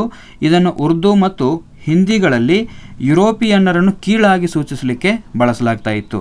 ಫರಂಗಿ ಅನ್ನುವಂಥ ಪದ ಮೂಲ ಎಲ್ಲಿದ್ದು? ಪರ್ಷಿಯನ್ದು. ಇದರ ಅರ್ಥ ಏನು ಅಂತಂದರೆ ಉರ್ದು ಮತ್ತು ಹಿಂದಿಯಲ್ಲಿ ಯುರೋಪಿಯನ್ನರನ್ನು ಕೀಳಾಗಿ ಸೂಚಿಸಲಿಕ್ಕೆ ಈ ಪದವನ್ನು ಬಳಸಲಾಗ್ತಾ ಇತ್ತು. ಇನ್ನು ಪ್ರಥಮ ಸ್ವಾತಂತ್ರ್ಯ ಸಂಗ್ರಾಮದ ಪ್ರಮುಖ ಕೇಂದ್ರಗಳು ಯಾವುವು ಅಂತಂದರೆ ದಿಲ್ಲಿ, ಕಾನ್ಪುರ, ಲಕ್ನೋ, ಬರೇಲಿ, ಝಾನ್ಸಿ ಮತ್ತು ಬಿಹಾರದ ಆರಾ ಇವೆಲ್ಲ 1857ರ ಭಾರತದ ಪ್ರಥಮ ಸ್ವಾತಂತ್ರ್ಯ ಸಂಗ್ರಾಮದ ಪ್ರಮುಖ ಕೇಂದ್ರಗಳಾಗಿದ್ವು. ಇನ್ನು ದಿಲ್ಲಿಯಲ್ಲಿ ಸೇನಾಪತಿ ಬಖ್ತ್ ಖಾನನ ನೇತೃತ್ವದಲ್ಲಿ ಯುದ್ಧ ನಡೆಯುತ್ತೆ. ನೋಡಿ, ಯಾವ್ಯಾವ ಕ್ಷೇತ್ರಗಳಲ್ಲಿ ಯಾವ್ಯಾವ ನಾಯಕರಿದ್ದರು ಅಂತ ಈ ಬಗ್ಗೆ ಪ್ರಶ್ನೆಗಳು ಬರ್ತವೆ, ಬಹಳಷ್ಟು ಬಾರಿ ಬಂದಿದೆ. ದಿಲ್ಲಿಯಲ್ಲಿ ಸೇನಾಪತಿ ಬಖ್ತ್ ಖಾನ್ ಇದ್ದ. ಆಮೇಲೆ ಕಾನ್ಪುರದಲ್ಲಿ ನಾನಾ ಸಾಹೇಬ್ ಮತ್ತು ತಾಂತ್ಯಾ ಟೋಪೆ ಅವರ ನೇತೃತ್ವದಲ್ಲಿ ಹೋರಾಟ ನಡೆಯುತ್ತೆ. ಲಕ್ನೌದಲ್ಲಿ ಬೇಗಂ ಹಜರತ್ ಮಹಲ್, ನೆನಪಿರಲಿ ನಿಮಗೆ, ಬೇಗಂ ಹಜರತ್ ಮಹಲ್ ಬಗ್ಗೆ ಪ್ರಶ್ನೆ ಬರುತ್ತೆ. ಎಲ್ಲಿ? ಲಕ್ನೌದಲ್ಲಿ ಬೇಗಂ ಹಜರತ್ ಮಹಲ್ ಬ್ರಿಟಿಷರ ವಿರುದ್ಧ ಹೋರಾಟಕ್ಕೆ ನಿಲ್ತಾಳೆ. ಆಮೇಲೆ ಝಾನ್ಸಿಯಲ್ಲಿ ರಾಣಿ ಲಕ್ಷ್ಮೀಬಾಯಿ ಹೋರಾಟಕ್ಕೆ ನಿಲ್ತಾಳೆ. ಆಮೇಲೆ ಬಿಹಾರದಲ್ಲಿ ಕುಂವರ್ ಸಿಂಗ್ ಇವರ ನೇತೃತ್ವದಲ್ಲಿ ಏನಾಗ್ತಾ ಹೋಗುತ್ತೆ ಅಂದರೆ ದಂಗೆಗಳು, ಹೋರಾಟಗಳು ನಡೀತಾ ಹೋಗ್ತವೆ. ಇನ್ನು ಕರ್ನಾಟಕಕ್ಕೆ ಸಂಬಂಧಪಟ್ಟಂಗೆ ನೋಡೋದಾದರೆ ಮುಂಡ್ರಿಗಿ ಭೀಮರಾವ್ ಆಗಿರ್ಬೋದು, ಹಲಗಲಿ ಬೇಡ ಜನಾಂಗ ಆಗಿರ್ಬೋದು, ಸುರಪುರದ ವೆಂಕಟಪ್ಪ ನಾಯಕ ಆಗಿರ್ಬೋದು, ನರಗುಂದದ ಬಾಬಾ ಸಾಹೇಬ್ ಆಗಿರ್ಬೋದು, ಇವರುಗಳು ಏನು ಮಾಡಿದರು ಅಂತಂದರೆ 1857ರ ಭಾರತದ ಪ್ರಥಮ ಸ್ವಾತಂತ್ರ್ಯ ಸಂಗ್ರಾಮದಲ್ಲಿ ಕರ್ನಾಟಕದಿಂದ ಇವರೆಲ್ಲ ಭಾಗವಹಿಸಿದ್ರು. ಅವರವರ ಕ್ಷೇತ್ರಗಳಲ್ಲಿ ಅವರು ಬ್ರಿಟಿಷರ ವಿರುದ್ಧ ಹೋರಾಟ ಮಾಡ್ತಾ ಇದ್ರು. ಇದಿಷ್ಟು ಅಧ್ಯಾಯ 15ಕ್ಕೆ ಸಂಬಂಧಪಟ್ಟಂತೆ ಬಹಳಷ್ಟು ಡೀಟೇಲ್ ಆಗಿ ನಾವು ತಿಳ್ಕೊಂಡ್ವಿ. ಇನ್ನು ನೇರವಾಗಿ ನಾವೆಲ್ಲಿಗೆ ಹೋಗೋಣ ಅಂತಂದರೆ ಮುಂದಿನ 16ನೇ ಅಧ್ಯಾಯಕ್ಕೆ ಹೋಗೋಣ. ಅಧ್ಯಾಯ 16 ಬಂದಿದೆ ಭಾರತದ ಸ್ವಾತಂತ್ರ್ಯ ಸಂಗ್ರಾಮ ಅನ್ನುವಂಥದ್ದು. ದಾದಾಬಾಯಿ ನವರೋಜಿ ಅವರನ್ನು ಭಾರತದ ವೃದ್ಧ ಪಿತಾಮಹ ಅಂತ ಕರಿತೀವಿ. ಈ ದಾದಾಬಾಯಿ ನವರೋಜಿ ಅವರು ಏನು ಮಾಡ್ತಾರೆ ಅಂದರೆ ಭಾರತದ ಸಂಪತ್ತನ್ನು ಬ್ರಿಟಿಷರು ದೋಚುತ್ತಿದ್ದ ಕ್ರಮವನ್ನು ತಮ್ಮ ಸಂಪತ್ತಿನ ಸೋರಿಕೆ ಸಿದ್ಧಾಂತದ ಮೂಲಕ ಪ್ರತಿಪಾದನೆ ಮಾಡ್ತಾರೆ. ಭಾರತ ರಾಷ್ಟ್ರೀಯ ಕಾಂಗ್ರೆಸ್ ನಿವೃತ್ತ ಬ್ರಿಟಿಷ್ ನಾಗರಿಕ ಸೇವಾ ಅಧಿಕಾರಿಯಾಗಿರ್ತಕ್ಕಂಥ ಎಲೆನ್ ಆಕ್ಟೇವಿಯನ್ ಹ್ಯೂಮ್, ಎವೋ ಹ್ಯೂಮ್ ಅಂತ ಕರೀತಾರೆ ಇವರನ್ನ. ಎಲೆನ್ ಆಕ್ಟೇವಿಯನ್ ಹೋಮ್ ಇವರನ್ನು ಎವೋ ಹ್ಯೂಮ್ ಅಂತ ಕರೀತಾರೆ. ಇದು ಎವೋ ಹ್ಯೂಮ್ ಅವರ ಕನಸಿನ ಕೂಸಾಗಿತ್ತು. ಯಾವುದು? ಭಾರತ ರಾಷ್ಟ್ರೀಯ ಕಾಂಗ್ರೆಸ್ ಅನ್ನುವಂಥದ್ದು ಎವೋ ಹ್ಯೂಮ್ ಅವರ ಕನಸಿನ ಕೂಸಾಗಿತ್ತು. ಭಾರತದ ರಾಷ್ಟ್ರೀಯ ಕಾಂಗ್ರೆಸ್ 1885ರಲ್ಲಿ ಮುಂಬೈನಲ್ಲಿ ಸ್ಥಾಪನೆ ಆಗುತ್ತೆ. ಭಾರತೀಯ ರಾಷ್ಟ್ರೀಯ ಕಾಂಗ್ರೆಸ್ಸನ್ನು ಸ್ಥಾಪನೆ ಮಾಡಿದವರು ಯಾರು? ಎವೋ ಹ್ಯೂಮ್ ಅವರು. ಯಾವಾಗ? 1885ರಲ್ಲಿ. ಇದರ ಮೊದಲ ಅಧ್ಯಕ್ಷರು ಯಾರು ಅಂತಂದರೆ ಉಮೇಶ್ ಚಂದ್ರ ಬ್ಯಾನರ್ಜಿ, WC ಬ್ಯಾನರ್ಜಿ ಅಂತ ಕೂಡ ಇವರನ್ನು ಕರೀತಾರೆ. WC ಬ್ಯಾನರ್ಜಿ ಅಂತ ಇವರನ್ನು ಕರೀತಾರೆ. ಇನ್ನು ಮುಂಬೈನಲ್ಲಿ ನಡೆದ ಕಾಂಗ್ರೆಸ್ನ ಮೊದಲ ಅಧಿವೇಶನ ನೋಡಿ. ಕಾಂಗ್ರೆಸ್ನ ಮೊದಲ ಅಧಿವೇಶನ ಎಲ್ಲಿ ನಡೆಯುತ್ತೆ ಅಂದರೆ ಮುಂಬೈನಲ್ಲಿ ನಡೆಯುತ್ತೆ. ಇದರಲ್ಲಿ ಒಟ್ಟು 72 ಮಂದಿ ಪ್ರತಿನಿಧಿಗಳು ಭಾಗವಹಿಸಿದರು. ಅರ್ಥ ಆಯ್ತಾ? 1885ರಲ್ಲಿ ಕಾಂಗ್ರೆಸ್ ಸ್ಥಾಪನೆ ಆಗುತ್ತೆ. ಮೊದಲ ಅಧಿವೇಶನ ಮುಂಬೈನಲ್ಲಿ ನಡೆಯುತ್ತೆ. 72 ಮಂದಿ ಪ್ರತಿನಿಧಿಗಳು ಈ ಸಭೆಯಲ್ಲಿ ಭಾಗವಹಿಸಿದರು. ಇನ್ನು ಭಾರತ ರಾಷ್ಟ್ರೀಯ ಕಾಂಗ್ರೆಸ್ನ ಆರಂಭಿಕ ನಾಯಕರುಗಳನ್ನು ಮಂದಗಾಮಿಗಳು ಅಂತ ಕರೀತಾರೆ, ಅಂದರೆ ಸೌಮ್ಯವಾದಿಗಳು ಅಂತ ಇವರನ್ನು ಕರೀತಾರೆ. ಯಾರನ್ನ? ಭಾರತ ರಾಷ್ಟ್ರೀಯ ಕಾಂಗ್ರೆಸ್ಸಿನ ಆರಂಭಿಕ ನಾಯಕರುಗಳನ್ನು ಮಂದಗಾಮಿಗಳು ಅಂತ ಕರೀತಾರೆ. ಇನ್ನು ಪ್ರಮುಖ ಮಂದಗಾಮಿ ನಾಯಕರು ಯಾರು? ಈ ಬಗ್ಗೆ ಕೂಡ ಪ್ರಶ್ನೆ ಬರುತ್ತೆ. ಅರ್ಥ ಆಯ್ತಾ? ಇವರಲ್ಲಿ ಮಂದಗಾಮಿಗಳು ಯಾರು ಅಂತ ಗುರುತಿಸಿ ಅಂತ ಪ್ರಶ್ನೆ ಬರುತ್ತೆ.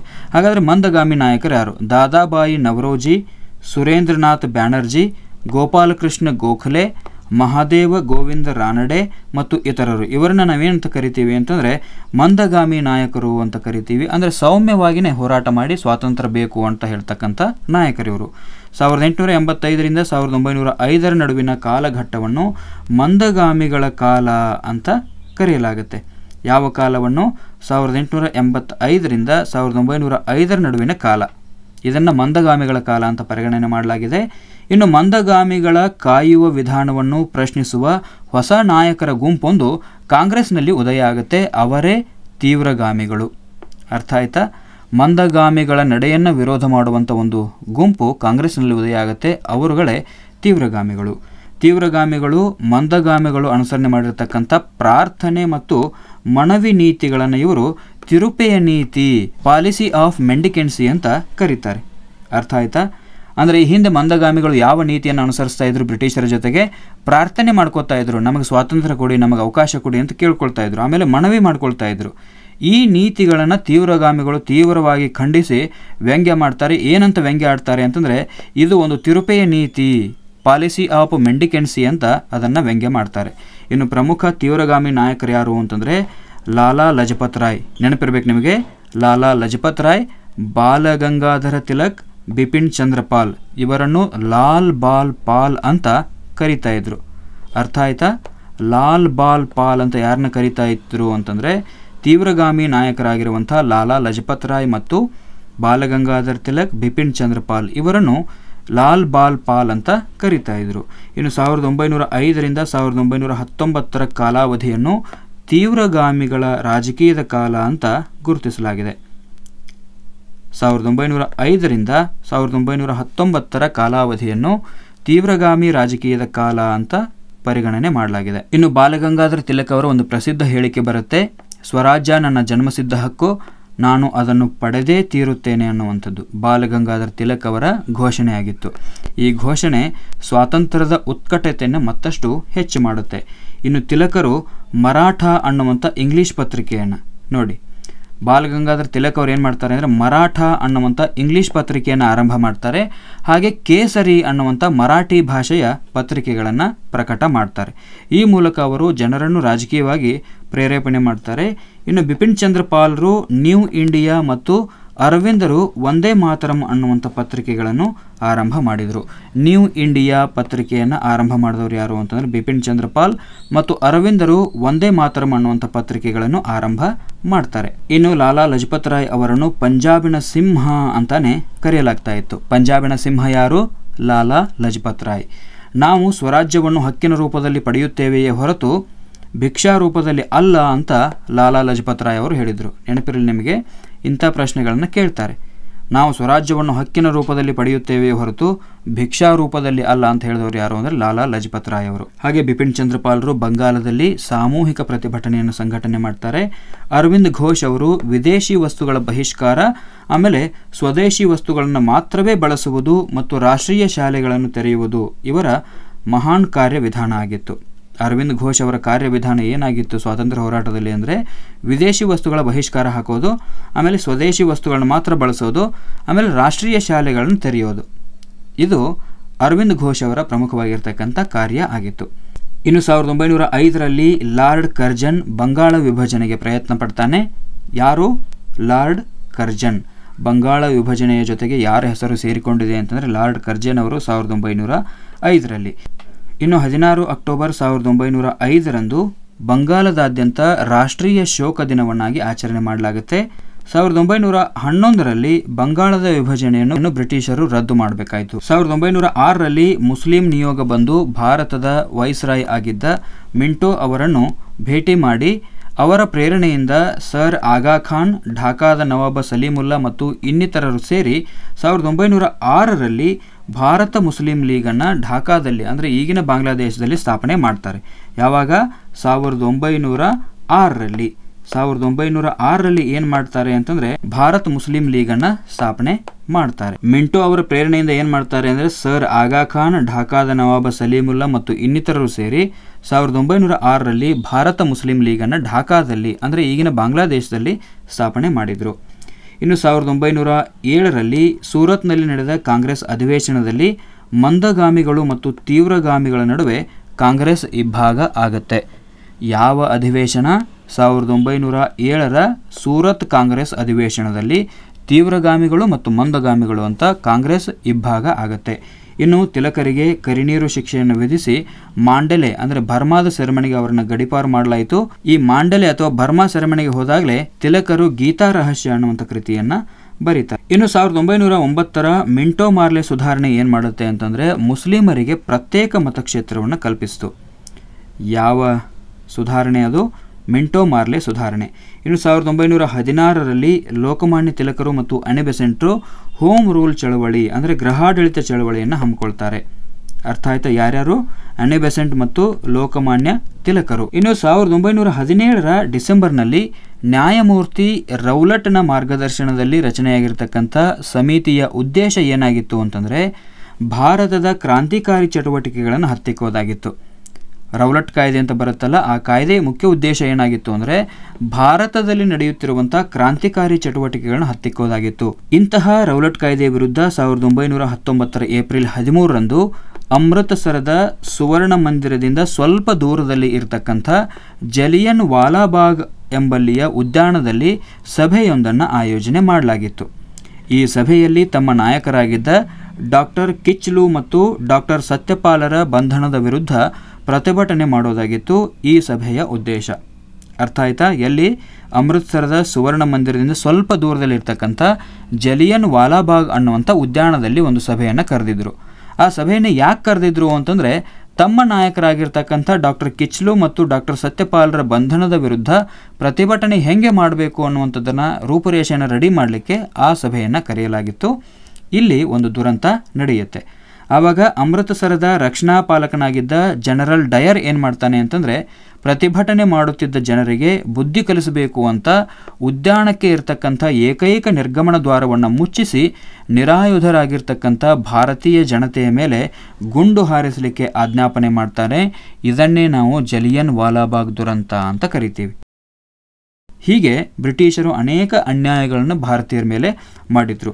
ತೀವ್ರವಾದಿಗಳಲ್ಲಿ ಕೆಲವು ಮಂದಿ ಸಶಸ್ತ್ರ ಕ್ರಾಂತಿಗೆ ಇಲ್ಲಿ ಮುಂದಾಗ್ತಾರೆ. ಇವರನ್ನು ಕ್ರಾಂತಿಕಾರಿ ರಾಷ್ಟ್ರೀಯವಾದಿಗಳು ಅಂತ ಭಾರತೀಯರು ಕರೀತಾರೆ. ಆದರೆ ಬ್ರಿಟಿಷ್ ಅಧಿಕಾರಿಗಳು ಇವರನ್ನು ಭಯೋತ್ಪಾದಕರು ಅಂತ ಕರೀತಾರೆ. ನೋಡಿ, ಯಾವುದೋ ದೇಶದಿಂದ ಬಂದು ನಮ್ಮ ದೇಶದಲ್ಲಿ ಇದ್ಕೊಂಡು ನಮ್ಮ ದೇಶದವ್ರ ಮೇಲೆ ಆಡಳಿತ ನಿಯಮಗಳನ್ನು ರೂಪಿಸಿ ನಮ್ಮನ್ನೇ ಆಳಲಿಕ್ಕೆ ಕೂತ್ಕೊಂಡ್ರು. ಇವರ ವಿರುದ್ಧ ಹೋರಾಟ ಮಾಡುವಂಥವ್ರನ್ನ ಭಯೋತ್ಪಾದಕರು ಅಂತ ಕರೆದ್ರು.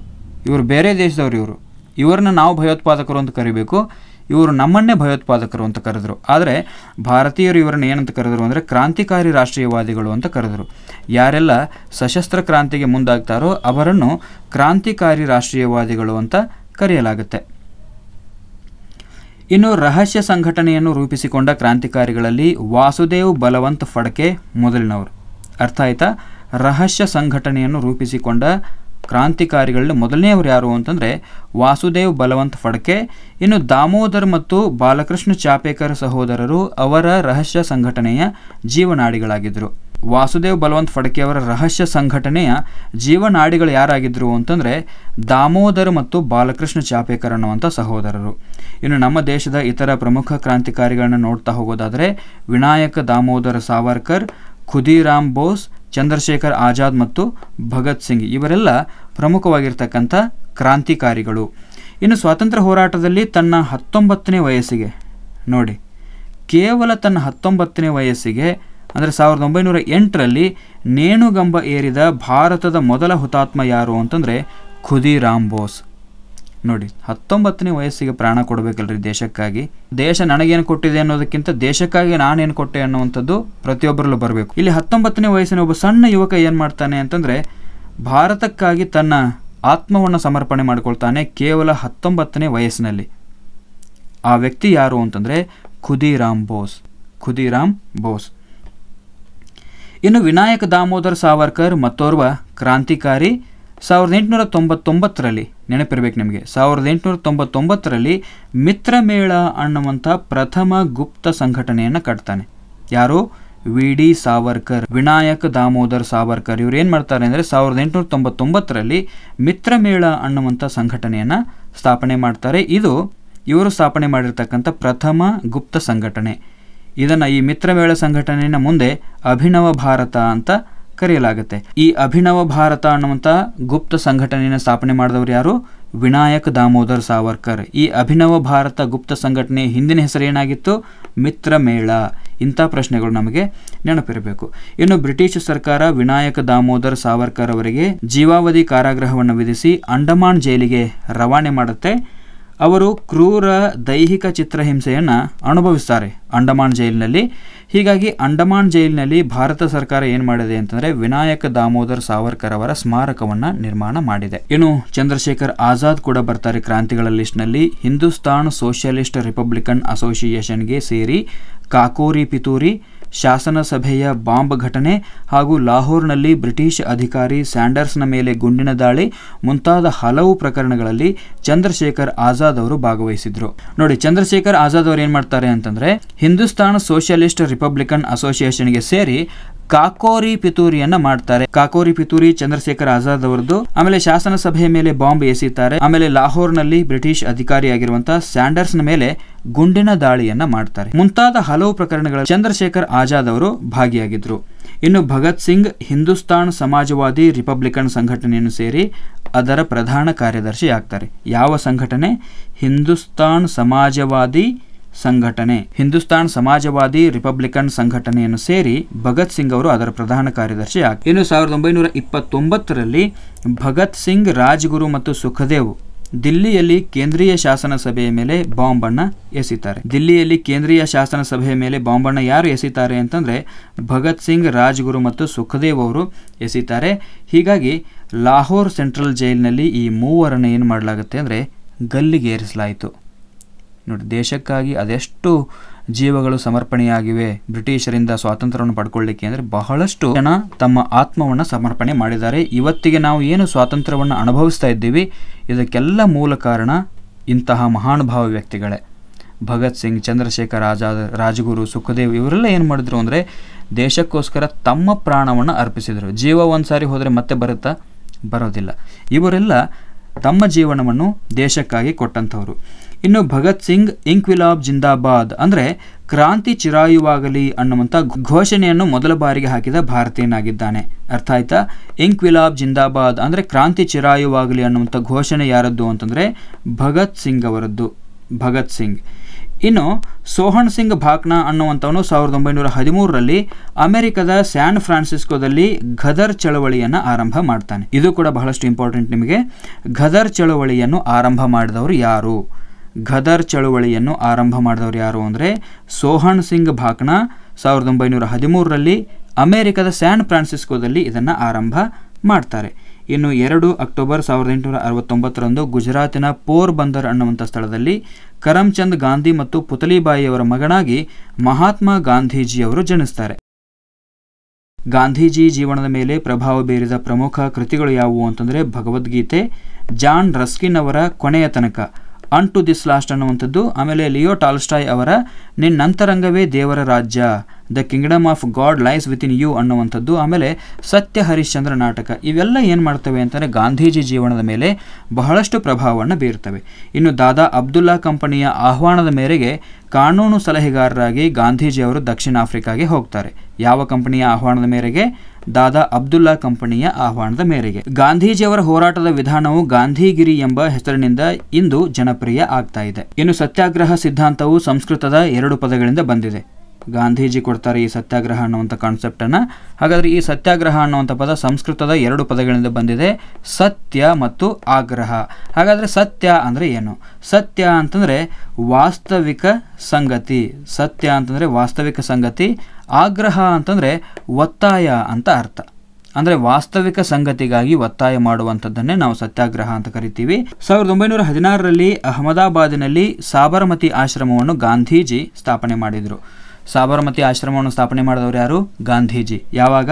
1916ರಲ್ಲಿ. ಎಲ್ಲಿ ಸ್ಥಾಪನೆ ಮಾಡಿದರು? ಅಹಮದಾಬಾದಿನಲ್ಲಿ.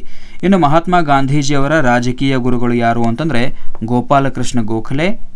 ಮಹಾತ್ಮ ಗಾಂಧೀಜಿಯವರ ರಾಜಕೀಯ ಗುರುಗಳು ಗೋಪಾಲಕೃಷ್ಣ ಗೋಖಲೆ.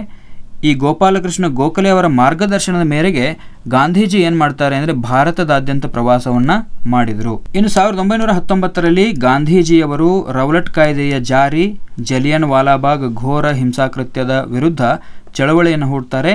ಅಲ್ಲದೆ ಖಿಲಾಫತ್ ಚಳವಳಿಯ ನಾಯಕತ್ವವನ್ನು ಕೂಡ ಗಾಂಧೀಜಿಯವರು ವಹಿಸಿಕೊಂಡಿದ್ದರು. ಟರ್ಕಿಯ ಖಲೀಫನ ಪರವಾಗಿ ಹಾಗೂ ಬ್ರಿಟನ್ನಿನ ವಿರುದ್ಧವಾಗಿ ಭಾರತೀಯ ಮುಸ್ಲಿಮರು ನಡೆಸಿರ್ತಕ್ಕಂಥ ಆಂದೋಲನವನ್ನೇ ಖಿಲಾಫತ್ ಚಳವಳಿ ಅಂತ ಕರೀತಾರೆ. ಅರ್ಥ ಆಯ್ತಾ? ಟರ್ಕಿಯ ಖಲೀಫನ ಪರವಾಗಿ ಮತ್ತು ಬ್ರಿಟನ್ನಿನ ವಿರುದ್ಧವಾಗಿ ಭಾರತೀಯ ಮುಸ್ಲಿಮರು ನಡೆಸಿರ್ತಕ್ಕಂಥ ಆಂದೋಲನ ಅದು ಖಿಲಾಫತ್ ಚಳವಳಿ. ಖಿಲಾಫತ್ ಚಳವಳಿ ಟರ್ಕಿಯ ಖಲೀಫನ ಪರವಾಗಿರುತ್ತೆ, ಬ್ರಿಟನ್ನಿನ ವಿರುದ್ಧವಾಗಿ ಇರುತ್ತೆ. ಇದನ್ನು ನಡೆಸಿದವರು ಯಾರು ಅಂದರೆ ಭಾರತೀಯ ಮುಸ್ಲಿಮರು. ಈ ಚಳವಳಿಯ ನಾಯಕತ್ವವನ್ನು ಕೂಡ ಅಥವಾ ಈ ಚಳವಳಿಯ ಮುಂದಾಳತ್ವವನ್ನು ಕೂಡ ಗಾಂಧೀಜಿಯವರು ವಹಿಸಿಕೊಂಡಿದ್ದರು. ಹಾಗೆ ಮೊಹಮ್ಮದ್ ಅಲಿ ಮತ್ತು ಶೌಕತ್ ಅಲಿ ಅನ್ನುವಂಥ ಅಲಿ ಸಹೋದರರು ಈ ಚಳವಳಿಯ ಪ್ರಮುಖ ನಾಯಕರಾಗಿದ್ದರು. ಖಿಲಾಫತ್ ಚಳವಳಿಯ ಪ್ರಮುಖ ನಾಯಕರು ಯಾರು ಅಂತಂದರೆ ಅಲಿ ಸಹೋದರರು. ಅದರಲ್ಲಿ ಮೊಹಮ್ಮದ್ ಅಲಿ ಮತ್ತು ಶೌಕತ್ ಅಲಿ ಅನ್ನುವಂಥವರು ಪ್ರಮುಖ ನಾಯಕರು. ಇನ್ನು ಗಾಂಧೀಜಿಯವರ ನಾಯಕತ್ವದಲ್ಲಿ 1920ರಲ್ಲಿ ಅಸಹಕಾರ ಚಳವಳಿ ಆರಂಭ ಆಗುತ್ತೆ. ಅಸಹಕಾರ ಚಳವಳಿ ಆರಂಭ ಆಗಿದ್ದು ಯಾವಾಗ? 1920ರಲ್ಲಿ. ಯಾರ ನಾಯಕತ್ವದಲ್ಲಿ ಆರಂಭ ಆಗುತ್ತೆ ಅಸಹಕಾರ ಚಳವಳಿ? ಗಾಂಧೀಜಿ ಅವರ ನಾಯಕತ್ವದಲ್ಲಿ. ಇನ್ನು ರವೀಂದ್ರನಾಥ್ ಟ್ಯಾಗೋರ್ ಅವರು ತಮಗೆ ಬಂದಿರತಕ್ಕಂಥ ನೈಟ್ಹುಡ್ ಹಾಗೂ ಗಾಂಧೀಜಿ ಅವರು ಪಡೆದಿರ್ತಕ್ಕಂಥ ಕೇಸರ್ ಎ ಹಿಂದ್ ಅನ್ನುವಂಥ ಪದವಿಗಳನ್ನು ಬ್ರಿಟಿಷ್ ಸರ್ಕಾರಕ್ಕೆ ಹಿಂದಿರುಗಿಸ್ತಾರೆ. ಸೈಮನ್ ಆಯೋಗವನ್ನು ಬಹಿಷ್ಕರಿಸುವ ಲಾಹೋರಿನಲ್ಲಿ ನಡೆದ ಬಹಿರಂಗ ಪ್ರತಿಭಟನೆಯು ತೀವ್ರ ಸ್ವರೂಪವನ್ನು ಪಡೆದುಕೊಳ್ಳುತ್ತೆ. ಈ ಸಂದರ್ಭದಲ್ಲಿ ನಡೆದ ಲಾಠಿ ಪ್ರಯೋಗದಲ್ಲಿ ಲಾಲಾ ಲಜಪತ್ ರಾಯ್ ಅವರು ಚೇತರಿಸಿಕೊಳ್ಳಲಾಗದೆ ಮರಣ ಹೊಂದಿದ್ರು. ಬಹಳಷ್ಟು ಇಂಪಾರ್ಟೆಂಟ್ ಇದು, ನಿಮಗೆ ನೆನಪಿರಬೇಕು. ಯಾವ ಹೋರಾಟದಲ್ಲಿ ಲಾಲಾ ಲಜಪತ್ ರಾಯ್ ಅವರು ತೀರ್ಕೊಳ್ತಾರೆ ಅಂತಂದರೆ ಸೈಮನ್ ನಿಯೋಗವನ್ನು ಬಹಿಷ್ಕರಿಸುವಂಥ ಲಾಹೋರಿನಲ್ಲಿ ನಡೆದಿರ್ತಕ್ಕಂಥ ಬಹಿರಂಗ ಪ್ರತಿಭಟನೆಯ ಸಂದರ್ಭದಲ್ಲಿ ಲಾಲಾ ಲಜಪತ್ ರಾಯ್ ಅವರಿಗೆ ಬ್ರಿಟಿಷರು ಲಾಠಿ ಏಟುಗಳನ್ನು ಕೊಡ್ತಾರೆ. ಆ ಲಾಠಿ ಏಟುಗಳಿಂದ ಚೇತರಿಸಿಕೊಳ್ಳಲಾಗದೆ ಲಾಲಾ ಲಜಪತ್ ರಾಯ್ ಅವರು ತೀರ್ಕೊಳ್ತಾರೆ. ಅದಾದ ನಂತರ ಲಾಲಾ ಲಜಪತ್ ರಾಯ್ ಅವರು ಒಂದು ಮಾತನ್ನು ಹೇಳ್ತಾರೆ. ಬ್ರಿಟಿಷರನ್ನು ಭಾರತದಿಂದ ಹೊರದೂಡುವ ಬಗ್ಗೆ ಲಾಲಾ ಲಜಪತ್ ರಾಯ್ ಅವರು ಹೇಳಿರ್ತಕ್ಕಂಥ ಒಂದು ಭವಿಷ್ಯವಾಣಿ ಹಿಂಗಿದೆ: ನನ್ನ ಮೈಮೇಲಿನ ಲಾಠಿ ಹೊಡೆತಗಳು ಮುಂದೊಂದು ದಿನ ಬ್ರಿಟಿಷ್ ಶವಪೆಟ್ಟಿಗೆಯ ಮೇಲಿನ ಮೊಳೆಗಳಾಗಲಿವೆ ಅಂತ ಲಾಲಾ ಲಜಪತ್ ರಾಯ್ ಅವರು ಹೇಳಿದರು. ಲಾಲಾ ಲಜಪತ್ ರಾಯ್ ಅವರನ್ನು ಪಂಜಾಬಿನ ಸಿಂಹ ಅಂತ ಕರೀತಾ ಇದ್ರು ಅನ್ನುವಂಥದ್ದು ಕೂಡ ನಿಮಗೆ ನೆನಪಿರಬೇಕು. ಇನ್ನು 1929ರಲ್ಲಿ ಲಾಹೋರ್ನಲ್ಲಿ ನಡೆದಿರ್ತಕ್ಕಂಥ ನೆಹರು ಅವರ ಅಧ್ಯಕ್ಷತೆಯಲ್ಲಿ ನಡೆದ ಕಾಂಗ್ರೆಸ್ ಅಧಿವೇಶನದಲ್ಲಿ ಪೂರ್ಣ ಸ್ವರಾಜ್ಯದ ನಿರ್ಣಯವನ್ನು ಪಾಸ್ ಮಾಡಲಾಯಿತು. ಯಾವ ಅಧಿವೇಶನದಲ್ಲಿ ಪೂರ್ಣ ಸ್ವರಾಜ್ಯದ ನಿರ್ಣಯವನ್ನು ಪಾಸ್ ಮಾಡಲಾಯಿತು ಅಂದರೆ 1929ರಲ್ಲಿ ಲಾಹೋರ್ನಲ್ಲಿ ನಡೆದಿರ್ತಕ್ಕಂಥ ನೆಹರು ಅವರ ಅಧ್ಯಕ್ಷತೆಯಲ್ಲಿ ನಡೆದಿರ್ತಕ್ಕಂಥ ಅಧಿವೇಶನದಲ್ಲಿ ಪೂರ್ಣ ಸ್ವರಾಜ್ಯದ ನಿರ್ಣಯವನ್ನು ಮಂಡಿಸಲಾಯಿತು. ಅದಾದ ನಂತರ 26 ಜನವರಿ 1931ರಂದು ಪೂರ್ಣ ಸ್ವರಾಜ್ಯ ದಿನ ಅಂತ ಆಚರಣೆ ಮಾಡಲಿಕ್ಕೆ ಈ ಅಧಿವೇಶನದಲ್ಲಿ ನಿರ್ಧಾರ ಮಾಡಲಾಯಿತು. ಅರ್ಥ ಆಯ್ತಾ? ಪೂರ್ಣ ಸ್ವರಾಜ್ಯ ದಿನ ಅಂತ ಯಾವಾಗ ಆಚರಣೆ ಮಾಡಲಿಕ್ಕೆ ನಿರ್ಧಾರ ಮಾಡಲಾಯಿತು? 26 ಜನವರಿ 1931ರಂದು. ಇನ್ನು ಈ ಐತಿಹಾಸಿಕ ಸಂಭ್ರಮಾಚರಣೆಯ ದಿನದ ನೆನಪನ್ನು ಹಸಿರಾಗಿಸಲು ಸ್ವತಂತ್ರ ಭಾರತದ ಸಂವಿಧಾನವನ್ನು ಜನವರಿ 26, 1950ರಂದು ಅಂಗೀಕಾರ ಮಾಡಲಾಯಿತು. ಅಂದಿನಿಂದ ಪ್ರತಿ ವರ್ಷ ಆ ದಿನವನ್ನು ಗಣರಾಜ್ಯೋತ್ಸವ ದಿನವನ್ನಾಗಿ ಆಚರಣೆ ಮಾಡಲಾಗ್ತಾ ಇದೆ. ಅರ್ಥ ಆಯ್ತಾ?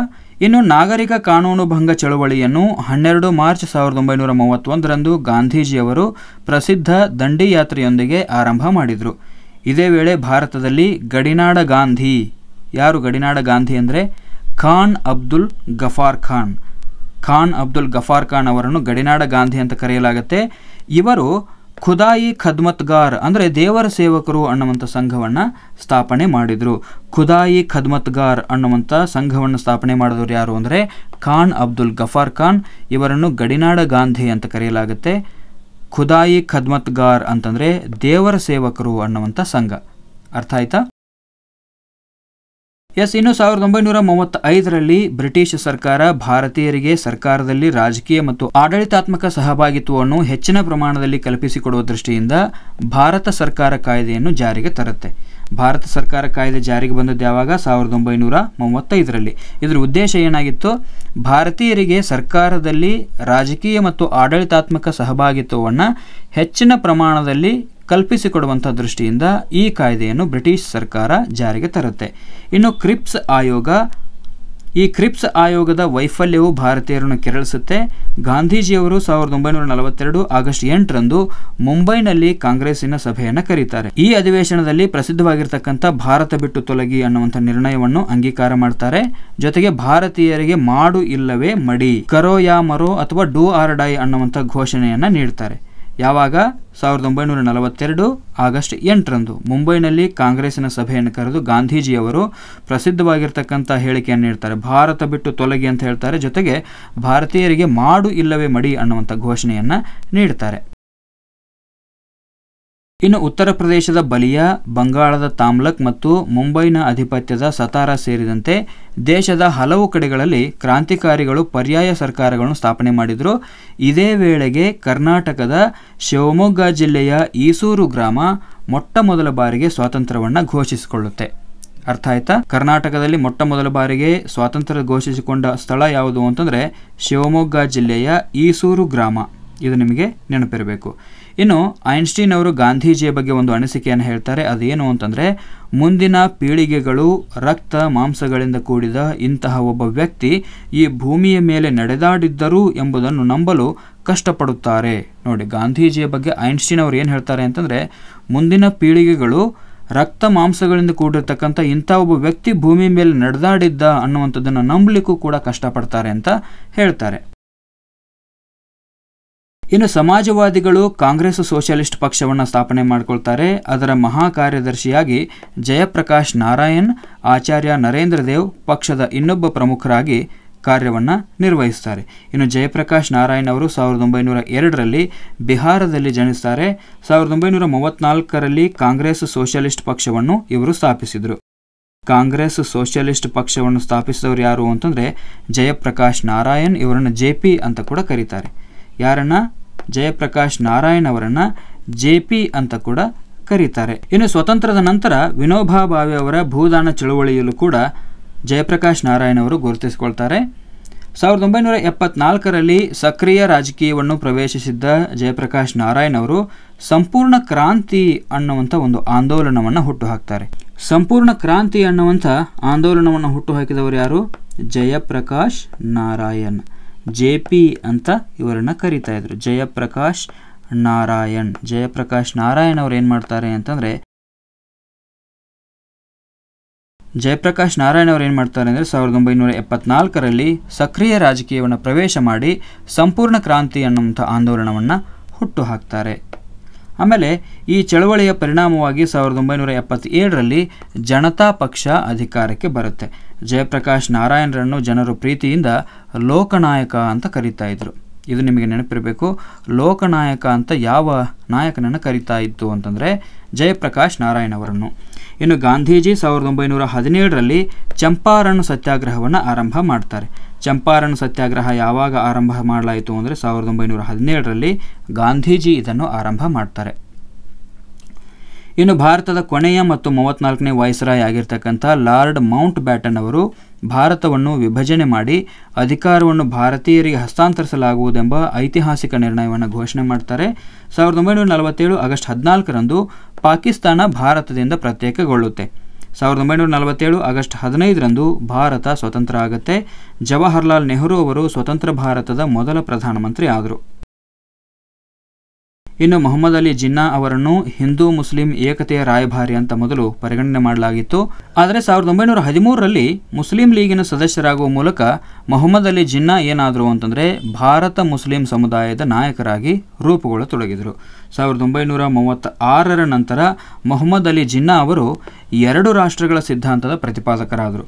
ಚೌಧರಿ ರಹಮತ್ ಅಲಿ ಮತ್ತು ಅವರ 3 ಮಂದಿ ಸ್ನೇಹಿತರು 1933ರಲ್ಲಿ ಬರೆದ ಪತ್ರವೊಂದರಲ್ಲಿ ಪ್ರತ್ಯೇಕ ಮುಸ್ಲಿಂ ರಾಜ್ಯದ ರಚನೆಯ ಪ್ರಸ್ತಾಪವನ್ನು ಮಾಡಿದರು.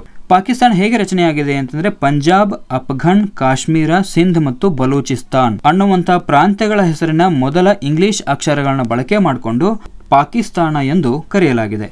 ಇನ್ನು ಚಿತ್ತರಂಜನ್ ದಾಸ್ ಅವರನ್ನು ದೇಶಬಂಧು ಅಂತ ಕರೆಯಲಾಗ್ತಾ ಇತ್ತು. ಸುಭಾಷ್ ಚಂದ್ರ ಬೋಸ್ ಅವರು ಫಾರ್ವರ್ಡ್ ಬ್ಲಾಕ್ ಎಂಬ ಹೊಸ ಪಕ್ಷವನ್ನು ಸಂಘಟನೆ ಮಾಡಿದರು.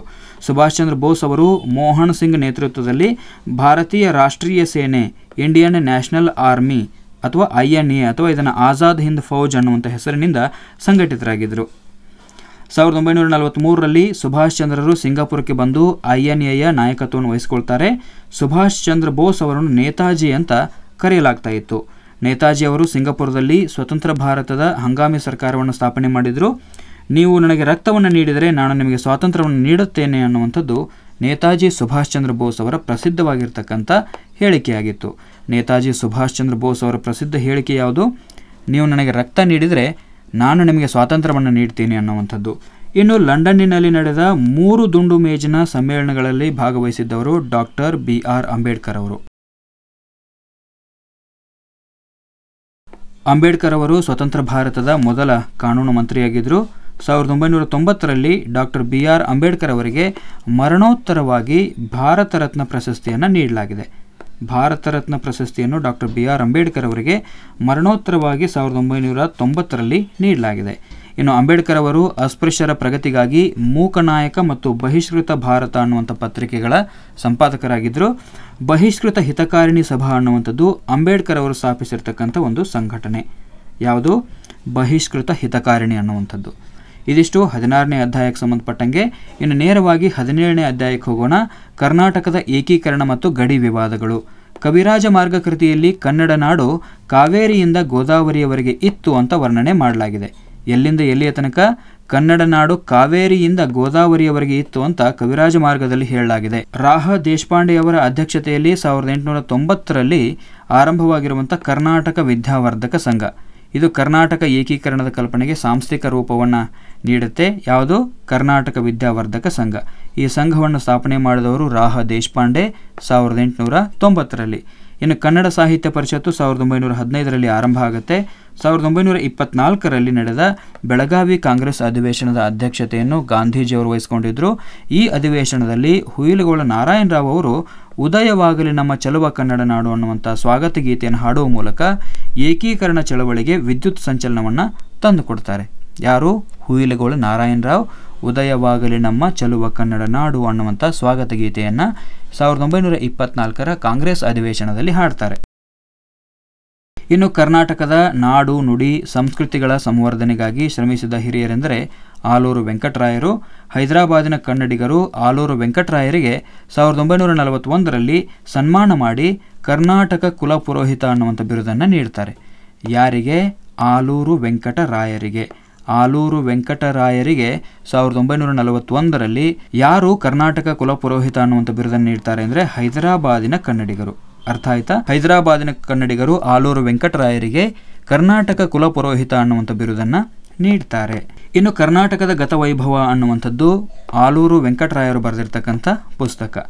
ಆಲೂರು ವೆಂಕಟರಾಯರ ಪುಸ್ತಕ ಯಾವುದು? ಕರ್ನಾಟಕದ ಗತವೈಭವ ಅನ್ನುವಂಥದ್ದು. ಇನ್ನು ಮುಂಬೈ ಕರ್ನಾಟಕದಲ್ಲಿ ಕನ್ನಡಿಗರಲ್ಲಿ ಜಾಗೃತಿ ಮೂಡಿಸಲು ಶಾಂತ ಕವಿಗಳ ಪಾತ್ರ ಬಹಳಷ್ಟು ಪ್ರಮುಖವಾಗಿರುವಂಥದ್ದು. ಇನ್ನು ಕನ್ನಡದ ಮೊಟ್ಟಮೊದಲ ರಾಷ್ಟ್ರಕವಿಯಾಗಿರುವಂಥ ಮಂಜೇಶ್ವರ ಗೋವಿಂದ ಪೈ ಅವರು ಕರ್ನಾಟಕದಲ್ಲಿ ಕಾಸರಗೋಡು ವಿಲೀನಗೊಳ್ಳಬೇಕು ಅಂತ ಕೊನೆಯವರೆಗೂ ಹೋರಾಟ ಮಾಡ್ತಾರೆ. 1952ರಲ್ಲಿ ಪೊಟ್ಟಿ ಶ್ರೀರಾಮುಲು ಅನ್ನುವಂಥ ಆಂಧ್ರದ ಮುಖಂಡರು ಏನು ಮಾಡ್ತಾರೆ ಅಂತಂದರೆ ಆಂಧ್ರ ಪ್ರಾಂತ್ಯವನ್ನು ರಚಿಸಲು ಒತ್ತಾಯ ಮಾಡಿ ಹೋರಾಟವನ್ನು ಕೈಗೊಳ್ತಾರೆ. 58 ದಿನಗಳ ಕಾಲ ಹೋರಾಟ ಮಾಡ್ತಾರೆ. ಅನಂತರ ಏನಾಗುತ್ತೆ ಅಂದರೆ ಪೊಟ್ಟಿ ಶ್ರೀರಾಮುಲು ಅವರು ನಿಧನ ಹೊಂತಾರೆ. ಈ ಪರಿಣಾಮವಾಗಿ ಪ್ರಧಾನಿಯಾಗಿರುವಂಥ ನೆಹರು ಅವರು ಆಂಧ್ರ ರಾಜ್ಯವನ್ನು ರಚನೆ ಮಾಡಲಿಕ್ಕೆ ಸರ್ಕಾರ ನಿರ್ಧರಿಸಿದೆ ಅಂತ ಘೋಷಣೆ ಮಾಡ್ತಾರೆ. ಅದರಂತೆ 1953ರಲ್ಲಿ ಆಂಧ್ರ ಪ್ರದೇಶ ರಚನೆ ಆಗುತ್ತೆ. 1956ರ ನವೆಂಬರ್ 1ರಂದು ವಿಶಾಲ ಮೈಸೂರು ರಾಜ್ಯ ಎಂಬ ಹೆಸರಿನೊಂದಿಗೆ ಅಸ್ತಿತ್ವಕ್ಕೆ ಬರುತ್ತೆ. ಇಂದು ಕರ್ನಾಟಕದಲ್ಲಿ ಒಟ್ಟು 31 ಜಿಲ್ಲೆಗಳಿದ್ದಾವೆ. ಪ್ರಸ್ತುತ 1956ರಲ್ಲಿ ಉದಯಿಸಿದ ಮೈಸೂರು ರಾಜ್ಯಕ್ಕೆ ಎಸ್ ನಿಜಲಿಂಗಪ್ಪನವರು ಮೊದಲ ಮುಖ್ಯಮಂತ್ರಿಗಳಾಗಿದ್ದರು. ಅರ್ಥ ಆಯ್ತಾ? ಮೈಸೂರು ರಾಜ್ಯದ ಮೊದಲ ಮುಖ್ಯಮಂತ್ರಿ ಯಾರು ಅಂದರೆ ಎಸ್ ನಿಜಲಿಂಗಪ್ಪ. ಯಾವಾಗ ಉದಯ ಆಯಿತು ಮೈಸೂರು ರಾಜ್ಯ? 1956 ನವೆಂಬರ್ 1ರಂದು. ಇನ್ನು 1 ನವೆಂಬರ್ 1973ರಂದು ಅಂದಿನ ಮುಖ್ಯಮಂತ್ರಿಗಳಾಗಿದ್ದ ಡಿ ದೇವರಾಜ್ ಅರಸ್ ಅವರು ವಿಶಾಲ ಮೈಸೂರು ರಾಜ್ಯಕ್ಕೆ ಕರ್ನಾಟಕ ಅನ್ನುವಂಥ ಹೆಸರನ್ನು ಇಡ್ತಾರೆ. ವಿಶಾಲ ಮೈಸೂರು ರಾಜ್ಯಕ್ಕೆ ಕರ್ನಾಟಕ ಅನ್ನುವಂಥ ಹೆಸರನ್ನು ಇಟ್ಟಿರ್ತಕ್ಕಂಥ ಕೀರ್ತಿ ಯಾರಿಗೆ ಸಲ್ಲುತ್ತೆ ಅಂದರೆ ಅಂದಿನ ಮುಖ್ಯಮಂತ್ರಿಗಳಾಗಿದ್ದ ಡಿ ದೇವರಾಜ್ ಅರಸ್ ಅವರಿಗೆ. ಯಾವಾಗ ಈ ಹೆಸರನ್ನು ಇಡಲಾಯಿತು ಕರ್ನಾಟಕ ಅಂತ? 1 ನವೆಂಬರ್ 1973ರಂದು. ಇನ್ನು 1966ರ ಮೆಹರ್ ಚಂದ್ ಮಹಾಜನ್ ಅವರ ಏಕಸದಸ್ಯ ಸಮಿತಿ ಏನು ಮಾಡುತ್ತೆ ಅಂದರೆ ಬೆಳಗಾವಿಯು ಕರ್ನಾಟಕದ ಭಾಗ ಅಂತಲೇ ಶಿಫಾರಸು ಮಾಡುತ್ತೆ. ಇವಾಗ ಮಹಾರಾಷ್ಟ್ರದವ್ರು ಹೇಳ್ತಾರೆ ಬೆಳಗಾವಿ ನಮ್ಮದು ಅಂತ. ಆದರೆ ಬೆಳಗಾವಿ ಮಹಾಜನ್ ವರದಿಯ ಪ್ರಕಾರ ಯಾರಿಗೆ ಸೇರುತ್ತೆ ಅಂದರೆ ಕರ್ನಾಟಕಕ್ಕೆ ಸೇರುತ್ತೆ. ಹೀಗಾಗಿ ಕರ್ನಾಟಕದ ಪಾಲಿಗೆ ಮಹಾಜನ್ ವರದಿಯ ಶಿಫಾರಸೆ ಅಂತಿಮ ಅನ್ನುವಂಥದ್ದು ಸೂಕ್ತವಾಗಿರ್ತಕ್ಕಂಥ ವಿಚಾರ. ಸೊ ಇದಿಷ್ಟು 17ನೇ ಅಧ್ಯಾಯಕ್ಕೆ ಸಂಬಂಧಪಟ್ಟಂತೆ. ಇದಿಷ್ಟು 17ನೇ ಅಧ್ಯಾಯಕ್ಕೆ ಸಂಬಂಧಪಟ್ಟಂಗೆ ನಾವು ತಿಳ್ಕೊಂಡ್ವಿ. ಇನ್ನು ನೇರವಾಗಿ ಮುಂದಿನ 18ನೇ ಅಧ್ಯಾಯಕ್ಕೆ ಹೋಗೋಣ. ಅಧ್ಯಾಯ 18 ಬಂದಿದೆ ಕರ್ನಾಟಕದ ಸಮಾಜಮುಖಿ ಚಳವಳಿಗಳು. 284 ಮರಗಳ ತಾಯಿಯಾಗಿರ್ತಕ್ಕಂಥ ವಯೋವೃದ್ಧೆ ಸಾಲುಮರದ ತಿಮ್ಮಕ್ಕ ಅವರಿಗೆ 2019ರಲ್ಲಿ ದೇಶದ 4ನೇ ಅತ್ಯುನ್ನತ ನಾಗರಿಕ ಸಮ್ಮಾನವಾಗಿರ್ತಕ್ಕಂಥ ಪದ್ಮಶ್ರೀ ಪ್ರಶಸ್ತಿಯನ್ನು ನೀಡಿ ಗೌರವಿಸಲಾಗಿದೆ. ಸಾಲುಮರದ ತಿಮ್ಮಕ್ಕ ಅವರಿಗೆ 2019ರಲ್ಲಿ ಪದ್ಮಶ್ರೀ ಪ್ರಶಸ್ತಿಯನ್ನು ನೀಡಿ ಗೌರವಿಸಲಾಗಿದೆ. ಪದ್ಮಶ್ರೀ ಪ್ರಶಸ್ತಿ ಭಾರತದ 4ನೇ ಅತ್ಯುನ್ನತ ದೊಡ್ಡದಾಗಿರ್ತಕ್ಕಂಥ ನಾಗರಿಕ ಗೌರವ. ಇನ್ನು ಗಿಡಮರಗಳನ್ನು ಉಳಿಸಿ ಬೆಳೆಸುವ ಉದ್ದೇಶದಿಂದ ಅದರ ನಾಶವನ್ನು ತಡೆಯಲಿಕ್ಕೆ ಭಾರತದ ವಿವಿಧ ಪ್ರದೇಶಗಳಲ್ಲಿ ಚಿಪ್ಕೋ ಅಥವಾ ಅಪ್ಪಿಕೋ ಚಳವಳಿಗಳು ಆರಂಭ ಆಗ್ತವೆ. ಚಿಪ್ಕೋ ಚಳವಳಿಯಲ್ಲಿ ತಮ್ಮ ಜೀವನವನ್ನೇ ಮುಡಿಪಾಗಿಟ್ಟ ಸುಂದರ್ಲಾಲ್ ಬಹುಗುಣ ಅವರು ಚಿಪ್ಕೋ ಚಳವಳಿಗಾಗಿ ತಮ್ಮ ಜೀವನವನ್ನೇ ಮುಡಿಪಾಗಿಡ್ತಾರೆ. ಇವರ ಪಾತ್ರವನ್ನು ಯಾರೂ ಮರೆಯೋ ಹಾಗಿಲ್ಲ. ಇನ್ನು ಕರ್ನಾಟಕದಲ್ಲಿ ಶ್ರೀರಂಗಮ್ಮ ಮತ್ತು ರುಕ್ಮಿಣಮ್ಮ ಅನ್ನುವಂಥವರು BA ಆನರ್ಸ್ ಪದವಿ ಪಡೆದಿರ್ತಕ್ಕಂಥ ಮೊದಲ ಮಹಿಳೆಯರು. ಕರ್ನಾಟಕದ BA ಆನರ್ಸ್ ಪದವಿ ಗಳಿಸಿದ ಮೊದಲ ಮಹಿಳೆಯರು ಯಾರು ಅಂದರೆ ಶ್ರೀರಂಗಮ್ಮ ಮತ್ತು ರುಕ್ಮಿಣಮ್ಮ ಅನ್ನುವಂಥವರು. ಇನ್ನು ಇಂದಿರಮ್ಮ ಅನ್ನುವಂಥವರು ಬೆಂಗಳೂರಿನ ಪ್ರಥಮ ಮಹಿಳಾ ಮೇಯರ್ ಆಗಿ ಆಯ್ಕೆಯಾಗಿದ್ದರು. 1975ರಲ್ಲಿ ಅಂತಾರಾಷ್ಟ್ರೀಯ ಮಹಿಳಾ ವರ್ಷಾಚರಣೆ ಆರಂಭ ಆಯಿತು. ಯಾವಾಗಿಂದ? 1975ರಿಂದ. ಇನ್ನು ಸ್ವಾತಂತ್ರ್ಯೋತ್ತರ ಕರ್ನಾಟಕದಲ್ಲಿ ಮೊದಲ ರೈತ ಹೋರಾಟ 1951ರಲ್ಲಿ ಶಿವಮೊಗ್ಗ ಜಿಲ್ಲೆಯ ಕಾಗೋಡಿನಲ್ಲಿ ನಡೆಯುತ್ತೆ. ಇನ್ನು 1972ರಲ್ಲಿ ಕೋಲಾರದಲ್ಲಿ ಭೂ ಆಕ್ರಮಣ ಚಳವಳಿ ನಡೆಯಿತು. ಇನ್ನು ಕರ್ನಾಟಕ ರಾಜ್ಯ ರೈತ ಸಂಘ ಶಿವಮೊಗ್ಗ ಜಿಲ್ಲೆಯಲ್ಲಿ ಆರಂಭಗೊಂಡು ಸ್ಥಳೀಯ ಸಮಸ್ಯೆಗಳನ್ನು ಕೈಗೆತ್ತಿಕೊಳ್ಳುತ್ತೆ. ರೈತ ಹೋರಾಟ ಮುಖಂಡರಲ್ಲಿ ಎಂ.ಡಿ. ನಂಜುಂಡಸ್ವಾಮಿ, ಸುಂದರೇಶ್, ಪುಟ್ಟಣ್ಣಯ್ಯ, ಕಡಿದಾಳು ಶಾಮಣ್ಣ ಮೊದಲಾದವರು ಪ್ರಮುಖರು. ಪ್ರಸಿದ್ಧ ಮನಃಶಾಸ್ತ್ರಜ್ಞ ಆರ್.ಡಿ. ಲಿಯಾಂಗ್ ಒಂದು ಅದ್ಭುತವಾದ ಮಾತನ್ನು ದಾಖಲೆ ಮಾಡ್ತಾರೆ. ಇತರರ ಅನುಭವವನ್ನು ನೀವು ಅರ್ಥ ಮಾಡಿಕೊಳ್ಳಲು ಸಾಧ್ಯವಿದೆ, ಆದರೆ ಆ ಅನುಭವವನ್ನು ನೀವು ಅನುಭವಿಸಲು ಸಾಧ್ಯವೇ ಇಲ್ಲ ಅಂತ ಹೇಳ್ತಾನೆ. ಮತ್ತೊಬ್ಬರು ಅನುಭವಿಸಿರುವಂಥ ಕಷ್ಟವನ್ನು ನಾವು ಏನು ಮಾಡ್ಬೋದು ಅಂತಂದರೆ ತಿಳ್ಕೊಬೋದು, ಅರ್ಥ ಮಾಡ್ಕೋಬೋದು, ಆದರೆ ಅವರು ಅನುಭವಿಸಿರುವಂಥ ಅನುಭವವನ್ನು ನಾವು ಅನುಭವಿಸಲಿಕ್ಕೆ ಸಾಧ್ಯ ಇಲ್ಲ ಅಂತ ಆರ್.ಡಿ. ಲಿಯಾಂಗ್ ಅನ್ನುವಂಥ ಪ್ರಸಿದ್ಧ ಮನಃಶಾಸ್ತ್ರಜ್ಞ ಹೇಳ್ತಾರೆ. 1936ರಲ್ಲಿ ದಕ್ಷಿಣ ಭಾರತದ ದಲಿತ ನಾಯಕರಲ್ಲಿ ಪ್ರಮುಖರಾಗಿರ್ತಕ್ಕಂಥ ಎಂ.ಸಿ. ರಾಜಾ ಅವರ ಸಮ್ಮುಖದಲ್ಲಿ ಮೈಸೂರು ಅರಮನೆಗೆ ದಲಿತರ ಪ್ರವೇಶ ಆಗುತ್ತೆ. ಯಾರ ಸಮ್ಮುಖದಲ್ಲಿ ಮೈಸೂರು ಅರಮನೆಗೆ ದಲಿತರಿಗೆ ಪ್ರವೇಶ ನೀಡಲಾಯಿತು ಅಂತಂದರೆ ಎಂ.ಸಿ. ರಾಜಾ ಅವರ ಸಮ್ಮುಖದಲ್ಲಿ 1936ರಲ್ಲಿ ಈ ಪ್ರಕ್ರಿಯೆ ನಡೆಯುತ್ತೆ. ಇನ್ನು ದಲಿತ ವರ್ಗಗಳಲ್ಲಿ ಅಂಬೇಡ್ಕರ್ ಅವರು ದಲಿತರ ಸ್ವಾಭಿಮಾನದ ಸಂಕೇತವಾಗಿದ್ದರು. ಆದ್ದರಿಂದ ಅಂಬೇಡ್ಕರ್ ಅವರನ್ನು ದಲಿತ ಸೂರ್ಯ ಅಂತ ಕರೆಯಲಾಗುತ್ತೆ. 1976ರಲ್ಲಿ ಭದ್ರಾವತಿಯಲ್ಲಿ ದಲಿತ ಲೇಖಕ ಕಲಾವಿದರ ಒಕ್ಕೂಟ ಸ್ಥಾಪನೆ ಆಗುತ್ತೆ. ಸಾಹಿತಿಗಳಾಗಿರುವಂಥ ದೇವನೂರು ಮಹಾದೇವ ಮತ್ತು ಡಾಕ್ಟರ್ ಸಿದ್ಧಲಿಂಗಯ್ಯನವರು ಸಾಹಿತ್ಯದ ಮೂಲಕ ದಲಿತರ ಒಳ ಜಗತ್ತನ್ನು ದಲಿತೇತರರಿಗೆ ತೆರೆದು ತೋರಿಸ್ತಾರೆ. ಇನ್ನು ಡಾಕ್ಟರ್ ವಿನಾಯಕ ಕೃಷ್ಣ ಗೋಕಾಕ್ ಅವರ ಅಧ್ಯಕ್ಷತೆಯಲ್ಲಿ ರಚನೆಯಾದ ಭಾಷಾ ಸಮಿತಿಯು ಕನ್ನಡ ಭಾಷೆಗೆ ಪ್ರಥಮ ಆದ್ಯತೆ ಮತ್ತು ಕಡ್ಡಾಯ ಮಾಡಬೇಕು ಅಂತ ಶಿಫಾರಸು ಮಾಡುತ್ತೆ. ಯಾವ ಸಮಿತಿ ಇದು? ಗೋಕಾಕ್ ಸಮಿತಿ. ಇದೊಂದು ಭಾಷಾ ಸಮಿತಿ. ಕರ್ನಾಟಕದಲ್ಲಿ ಕನ್ನಡ ಭಾಷೆಗೆ ಪ್ರಥಮ ಆದ್ಯತೆ ಇರಬೇಕು ಮತ್ತು ಅದು ಕಡ್ಡಾಯವಾಗಿರಬೇಕು ಅಂತ ಶಿಫಾರಸು ಮಾಡುತ್ತೆ. ಗೋಕಾಕ್ ಚಳವಳಿಯ ಪ್ರಮುಖ ಘೋಷಣೆಗಳೇನೇನು ಅಂತಂದರೆ ಹೆಸರಾಯಿತು ಕರ್ನಾಟಕ, ಉಸಿರಾಗಲಿ ಕನ್ನಡ, ಏನೇ ಬರಲಿ ಕನ್ನಡ ಇರಲಿ, ಗೋಕಾಕ್ ವರದಿ ಜಾರಿಗೆ ಬರಲಿ, ಕರ್ನಾಟಕದಲ್ಲಿ ಕನ್ನಡದ ಉಸಿರು ತುಂಬಲಿ ಅನ್ನುವಂಥ ಇವೆಲ್ಲ ಗೋಕಾಕ್ ಚಳವಳಿಯ ಪ್ರಮುಖ ಘೋಷಣೆಗಳಾಗಿದ್ವು. ಇದಿಷ್ಟು ಅಧ್ಯಾಯ 18ಕ್ಕೆ ಸಂಬಂಧಪಟ್ಟಂತೆ. ಅಧ್ಯಾಯ 18ಕ್ಕೆ ಸಂಬಂಧಪಟ್ಟಂತೆ ಇಷ್ಟು ಅಂಶಗಳು. ನೇರವಾಗಿ ಅಧ್ಯಾಯ 19ಕ್ಕೆ ಹೋಗೋಣ. ಅಧ್ಯಾಯ 19 ಬಂದಿದೆ ಕರ್ನಾಟಕ ಆರ್ಥಿಕ ಮತ್ತು ಸಾಮಾಜಿಕ ಪರಿವರ್ತನೆ. ಭೂಮಿಯ ಹಿಡುವಳಿಗಳಲ್ಲಿ ಇರುವಂಥ ಸಮಸ್ಯೆಗಳನ್ನು ಹೋಗಲಾಡಿಸಲಿಕ್ಕೆ ಜಾರಿಗೊಳಿಸಲಾಗಿರುವ ಕ್ರಮಗಳನ್ನು ಭೂ ಸುಧಾರಣೆ ಅಂತ ಕರೆಯಲಾಗುತ್ತೆ. 1 ಎಕರೆ ಅಂತಂದರೆ 100 ಸೆಂಟ್ಸ್ ಅಂತ ಅರ್ಥ, ಅಥವಾ 40 ಗುಂಟೆ ಅಂತ ಅರ್ಥ.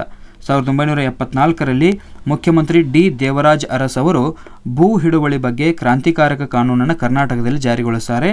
ಇದರಂತೆ ಉಳುವವನೇ ಭೂಮಿಯ ಒಡೆಯ ಆಗ್ತಾನೆ. 1977ರಲ್ಲಿ ಇನಾಮ್ ರದ್ದತಿ ಕಾಯ್ದೆ ಜಾರಿಗೆ ಬರುತ್ತೆ. ಇನಾಮ್ ರದ್ದತಿ ಕಾಯ್ದೆ ಯಾವಾಗ ಜಾರಿಗೆ ಬಂತು ಅಂದರೆ 1977ರಲ್ಲಿ. ಇನ್ನು ನಾಲ್ವಡಿ ಕೃಷ್ಣರಾಜ ಒಡೆಯರ ಕಾಲದಲ್ಲಿ ಭಾರತದಲ್ಲೇ ಪ್ರಥಮವಾಗಿ ಹಿಂದುಳಿದ ವರ್ಗಗಳ ಆಯೋಗವು ನ್ಯಾಯಮೂರ್ತಿ ಲೆಸ್ಲೆ ಸಿ ಮಿಲ್ಲರ್ ಅವರ ಅಧ್ಯಕ್ಷತೆಯಲ್ಲಿ 1918ರಲ್ಲಿ ನೇಮಕ ಆಗುತ್ತೆ. ಅರ್ಥ ಆಯ್ತಾ? ನಾಲ್ವಡಿ ಕೃಷ್ಣರಾಜ ಒಡೆಯರ ಕಾಲದಲ್ಲಿ ಭಾರತದಲ್ಲೇ ಪ್ರಪ್ರಥಮವಾಗಿ ಹಿಂದುಳಿದ ವರ್ಗಗಳ ಆಯೋಗ ನ್ಯಾಯಮೂರ್ತಿ ಲೆಸ್ಲೆ ಸಿ ಮಿಲ್ಲರ್ ಅವರ ಅಧ್ಯಕ್ಷತೆಯಲ್ಲಿ ನೇಮಕ ಆಗುತ್ತೆ. ಇನ್ನು 1921ರಲ್ಲಿ ಮೈಸೂರು ರಾಜ್ಯದಲ್ಲಿ ಪ್ರಪ್ರಥಮ ಮೀಸಲಾತಿ ಆಜ್ಞೆ ಜಾರಿಗೆ ಬರುತ್ತೆ. ಮುಖ್ಯಮಂತ್ರಿ ಡಿ ದೇವರಾಜ್ ಅರಸರು 1975ರಲ್ಲಿ ಎಲ್.ಜಿ. ಹಾವನೂರ್ ಅವರ ನೇತೃತ್ವದಲ್ಲಿ ಪ್ರಥಮ ಹಿಂದುಳಿದ ವರ್ಗಗಳ ಆಯೋಗವನ್ನು ನೇಮಕ ಮಾಡಿದರು. ಯಾವಾಗ? 1975ರಲ್ಲಿ ಎಲ್.ಜಿ. ಹಾವನೂರ್ ಅವರ ನೇತೃತ್ವದಲ್ಲಿ. ಯಾರು ನೇಮಕ ಮಾಡಿದರು ಈ ಹಿಂದುಳಿದ ವರ್ಗಗಳ ಆಯೋಗವನ್ನು? ಡಿ ದೇವರಾಜ್ ಅರಸ್ ಅವರು. ಇನ್ನು ಕೇಂದ್ರ ಸರ್ಕಾರ 1955ರಲ್ಲಿ ಬಲವಂತರಾಯ್ ಮೆಹ್ತಾ ಅವರ ಅಧ್ಯಕ್ಷತೆಯಲ್ಲಿ ಒಂದು ಸಮಿತಿಯನ್ನು ರಚನೆ ಮಾಡುತ್ತೆ. ಈ ಸಮಿತಿಯು 3 ಹಂತದ ಸ್ಥಳೀಯ ಆಡಳಿತ ವ್ಯವಸ್ಥೆಯನ್ನು ಶಿಫಾರಸು ಮಾಡುತ್ತೆ. ಯಾವುದು? ಬಲವಂತರಾಯ್ ಮೆಹ್ತಾ ಸಮಿತಿ. ಕೇಂದ್ರ ಸರ್ಕಾರ 1955ರಲ್ಲಿ ಈ ಸಮಿತಿಯನ್ನು ರಚನೆ ಮಾಡಿತ್ತು. ಇನ್ನು ಕರ್ನಾಟಕದಲ್ಲಿ 1983ರಲ್ಲಿ ಅಸ್ತಿತ್ವಕ್ಕೆ ಬಂದ ಜನತಾ ಸರ್ಕಾರ ಪಂಚಾಯತ್ ರಾಜ್ ವ್ಯವಸ್ಥೆಯಲ್ಲಿ ಕ್ರಾಂತಿಕಾರಕ ಬದಲಾವಣೆಗಳನ್ನು ತರುತ್ತೆ. ಇದರ ರೂವಾರಿ ಅಂದಿನ ಪಂಚಾಯತ್ ರಾಜ್ ಖಾತೆ ಸಚಿವರಾಗಿರ್ತಕ್ಕಂಥ ಶ್ರೀ ನಜೀರ್ ಸಾಬ್ ಅವರು ಆಗಿದ್ದರು. ಇದಿಷ್ಟು ಅಧ್ಯಾಯ 19ಕ್ಕೆ ಸಂಬಂಧಪಟ್ಟಂತೆ. ಅಧ್ಯಾಯ 19ಕ್ಕೆ ಸಂಬಂಧಪಟ್ಟಂತೆ ಕೂಡ ನಾವು ಇಂಪಾರ್ಟೆಂಟ್ ಆಗಿರ್ತಕ್ಕಂಥ ಕೆಲವು ಮಹತ್ವದ ಅಂಶಗಳನ್ನು ತಿಳ್ಕೊಂಡ್ವಿ. ಇನ್ನು ನೇರವಾಗಿ 20ನೇ ಅಧ್ಯಾಯಕ್ಕೆ ಹೋಗೋಣ. ಅಧ್ಯಾಯ 20 ಬಂದಿದೆ ವಿವಿಧ ಕ್ಷೇತ್ರಗಳಲ್ಲಿ ಮುನ್ನಡೆ. 1997ರಲ್ಲಿ ವಿಲ್ಮಟ್ ಎಂಬ ವಿಜ್ಞಾನಿ ಪ್ರಪಂಚದ ಮೊಟ್ಟ ಮೊದಲ ತದ್ರೂಪಿ ಪ್ರಾಣಿಯಾಗಿರುವಂಥ ಡಾಲಿ ಅನ್ನುವಂಥ ಒಂದು ಕುರಿಯನ್ನು ಸೃಷ್ಟಿ ಮಾಡ್ತಾನೆ. ಯಾರು? ವಿಲ್ಮಟ್ ಅನ್ನುವಂಥ ವಿಜ್ಞಾನಿ 1997ರಲ್ಲಿ. ಆ ತದ್ರೂಪಿ ಪ್ರಾಣಿ ಕುರಿಯ ಹೆಸರು ಏನಾಗಿತ್ತು ಅಂದರೆ ಡಾಲಿ ಅನ್ನುವಂಥದ್ದಾಗಿತ್ತು. ಇನ್ನು ಕೃಷಿ ಜೈವಿಕ ತಾಂತ್ರಿಕ ಸಂಸ್ಥೆಯನ್ನು ಧಾರವಾಡದಲ್ಲಿ ಸ್ಥಾಪಿಸಲಾಗಿದೆ. ಕರ್ನಾಟಕ ರಾಜ್ಯದ ಒಟ್ಟು ವಿಸ್ತೀರ್ಣ ಎಷ್ಟಿದೆ ಅಂದರೆ 1,90,000 ಚದರ ಕಿಲೋಮೀಟರ್ಗಳು. ಕರ್ನಾಟಕ ರಾಜ್ಯದ ಒಟ್ಟು ವಿಸ್ತೀರ್ಣ 1,90,000 ಚದರ ಕಿಲೋಮೀಟರ್ ಆಗಿದೆ. ಭೂ ವಿಸ್ತೀರ್ಣದ ದೃಷ್ಟಿಯಿಂದ ಕರ್ನಾಟಕ ಭಾರತದಲ್ಲಿ 7ನೇ ದೊಡ್ಡ ರಾಜ್ಯ. ಹಾಗಾದರೆ ಭೂ ವಿಸ್ತೀರ್ಣದ ದೃಷ್ಟಿಯಿಂದ ಭಾರತದ ದೊಡ್ಡ ರಾಜ್ಯ ಯಾವುದು? ಈ ಪ್ರಶ್ನೆಗೆ ನೀವು ಉತ್ತರವನ್ನು ನನಗೆ ಕಾಮೆಂಟ್ ಮಾಡಿ. ಈ ಪ್ರಶ್ನೆಗೆ ನೀವು ಉತ್ತರವನ್ನು ಏನು ಮಾಡಿ ಅಂತಂದರೆ ನನಗೆ ಕಾಮೆಂಟ್ ಮಾಡಿ, ಉತ್ತರವನ್ನು ಕಾಮೆಂಟ್ ಮಾಡಿ ಇದಕ್ಕೆ ಸಂಬಂಧಪಟ್ಟಂಗೆ. ಇನ್ನು 2001ರಲ್ಲಿ ಕರ್ನಾಟಕದಲ್ಲಿ ಕೃಷಿಯನ್ನು ಅವಲಂಬಿಸಿದವರ ಸಂಖ್ಯೆ ಎಷ್ಟಾಗಿತ್ತು ಅಂದರೆ 55.89% ಗೃಹ ಕೈಗಾರಿಕೆಗಳೇ ದೇಶವನ್ನು ಪ್ರಗತಿ ಪಥದತ್ತ ಕೊಂಡೊಯ್ಯುವಂಥ ದೀವಟಿಕೆಗಳು ಅನ್ನುವಂಥ ಹೇಳಿಕೆ ಯಾರ್ದು ಅಂತಂದರೆ ಮಹಾತ್ಮ ಗಾಂಧೀಜಿಯವರದ್ದು. ಇಂಥ ಪ್ರಶ್ನೆಗಳನ್ನ ಕೇಳ್ತಾರೆ. ಗೃಹ ಕೈಗಾರಿಕೆಗಳೇ ದೇಶವನ್ನು ಪ್ರಗತಿ ಪಥದತ್ತ ಕೊಂಡೊಯ್ಯುವ ದೀವಟಿಕೆಗಳು ಎಂಬ ಹೇಳಿಕೆಯನ್ನು ನೀಡಿದವರು ಯಾರು? ಮಹಾತ್ಮ ಗಾಂಧೀಜಿ. ಇನ್ನು ಕರ್ನಾಟಕ ಸರ್ಕಾರ 1996ರಲ್ಲಿ ತನ್ನದೇ ಆದ ಕೈಗಾರಿಕಾ ನೀತಿಯನ್ನು ರೂಪಿಸುತ್ತೆ. ಇದಿಷ್ಟು 20ನೇ ಅಧ್ಯಾಯಕ್ಕೆ ಸಂಬಂಧಪಟ್ಟಂತೆ. ಆತ್ಮೀಯರೇ, ಇದುವರೆಗೂ ನಾವು ಕರ್ನಾಟಕ ರಾಜ್ಯ ಸರ್ಕಾರ ಪ್ರಕಟ ಮಾಡಿರುವಂಥ 2023ನೇ ಸಾಲಿನಲ್ಲಿ ಪರಿಷ್ಕರಣೆ ಮಾಡಿರುವಂಥ 7ನೇ ತರಗತಿಯ ಭಾಗ 2ರ ಪುಸ್ತಕದಲ್ಲಿ ಬರುವಂಥ ಇತಿಹಾಸಕ್ಕೆ ಸಂಬಂಧಪಟ್ಟಂತೆ ಬರ್ತಕ್ಕಂಥ 7 ಅಧ್ಯಾಯಗಳಲ್ಲಿನ ಪ್ರಮುಖ 210ಕ್ಕೂ ಹೆಚ್ಚು ಮಹತ್ವದ ಮಾಹಿತಿಯನ್ನು ತಿಳ್ಕೊಂಡಿದ್ದೇವೆ. ಸೊ ಇದಿಷ್ಟು ಇವತ್ತಿನ ತರಗತಿಯಾಗಿತ್ತು. ನಾಳೆ ತರಗತಿಯಲ್ಲಿ ನಾವೇನು ಮಾಡೋಣ ಅಂತಂದರೆ ಮುಂದಿನ ತರಗತಿಯಲ್ಲಿ 8ನೇ ತರಗತಿಯ ಸಮಾಜ ವಿಜ್ಞಾನ ಭಾಗ 1ರಲ್ಲಿ ಬರ್ತಕ್ಕಂಥ ಸಂಪೂರ್ಣ ಇತಿಹಾಸ ನೋಟ್ಸನ್ನು ಒಂದೇ ತರಗತಿಯಲ್ಲಿ ನೋಡ್ತಾ ಹೋಗೋಣ. ಸೊ ಇದಿಷ್ಟು ಇವತ್ತಿನ ತರಗತಿಯಾಗಿತ್ತು. ಇವತ್ತಿನ ತರಗತಿ ನಿಮಗೆ ಇಷ್ಟ ಆಗಿದೆ ಅಂತ ನಾನು ಭಾವಿಸ್ತೀನಿ. ಸೊ ಇವತ್ತಿನ ಈ ತರಗತಿ ನಿಮಗೆ ಇಷ್ಟ ಆಗಿತ್ತು ಅಂದರೆ ತರಗತಿಗೆ ಒಂದು ಲೈಕ್ ಕೊಡಿ. ತರಗತಿ ಕುರಿತಾದ ನಿಮ್ಮ ಅನಿಸಿಕೆ ಮತ್ತು ಅಭಿಪ್ರಾಯಗಳನ್ನ ತಪ್ಪದೇ ನಮ್ಮ ಜೊತೆ ಕಾಮೆಂಟ್ ಮೂಲಕ ಹಂಚಿಕೊಳ್ಳಿ. ಮುಂದಿನ ತರಗತಿಯಲ್ಲಿ ಮತ್ತೆ ಸಿಗೋಣ. ಹಾಗೆ ಯಾರೆಲ್ಲ ನಮ್ಮ ಯೂಟ್ಯೂಬ್ ಚಾನಲ್ಗೆ ಇದುವರೆಗೂ ಸಬ್ಸ್ಕ್ರೈಬ್ ಮಾಡ್ಕೊಂಡಿಲ್ಲ ದಯವಿಟ್ಟು ಸಬ್ಸ್ಕ್ರೈಬ್ ಮಾಡಿ. ಮುಂದೆ ಕೂಡ ಇಂಥದ್ದೇ ವಿಶೇಷವಾಗಿರ್ತಕ್ಕಂಥ ವಿಡಿಯೋ ತರಗತಿಗಳು ನಮ್ಮ ಚಾನಲ್ನಲ್ಲಿ ಉಚಿತವಾಗಿ ನಿಮಗೆ ಸಿಗ್ತವೆ. ಸೊ ಇದಿಷ್ಟು ಇವತ್ತಿನ ತರಗತಿ. ಮತ್ತೆ ಮುಂದಿನ ತರಗತಿಯಲ್ಲಿ ಸಿಗೋಣ. ಅಲ್ಲಿ ತನಕ ಎಲ್ಲರಿಗೂ ನಮಸ್ಕಾರ, ಧನ್ಯವಾದಗಳು.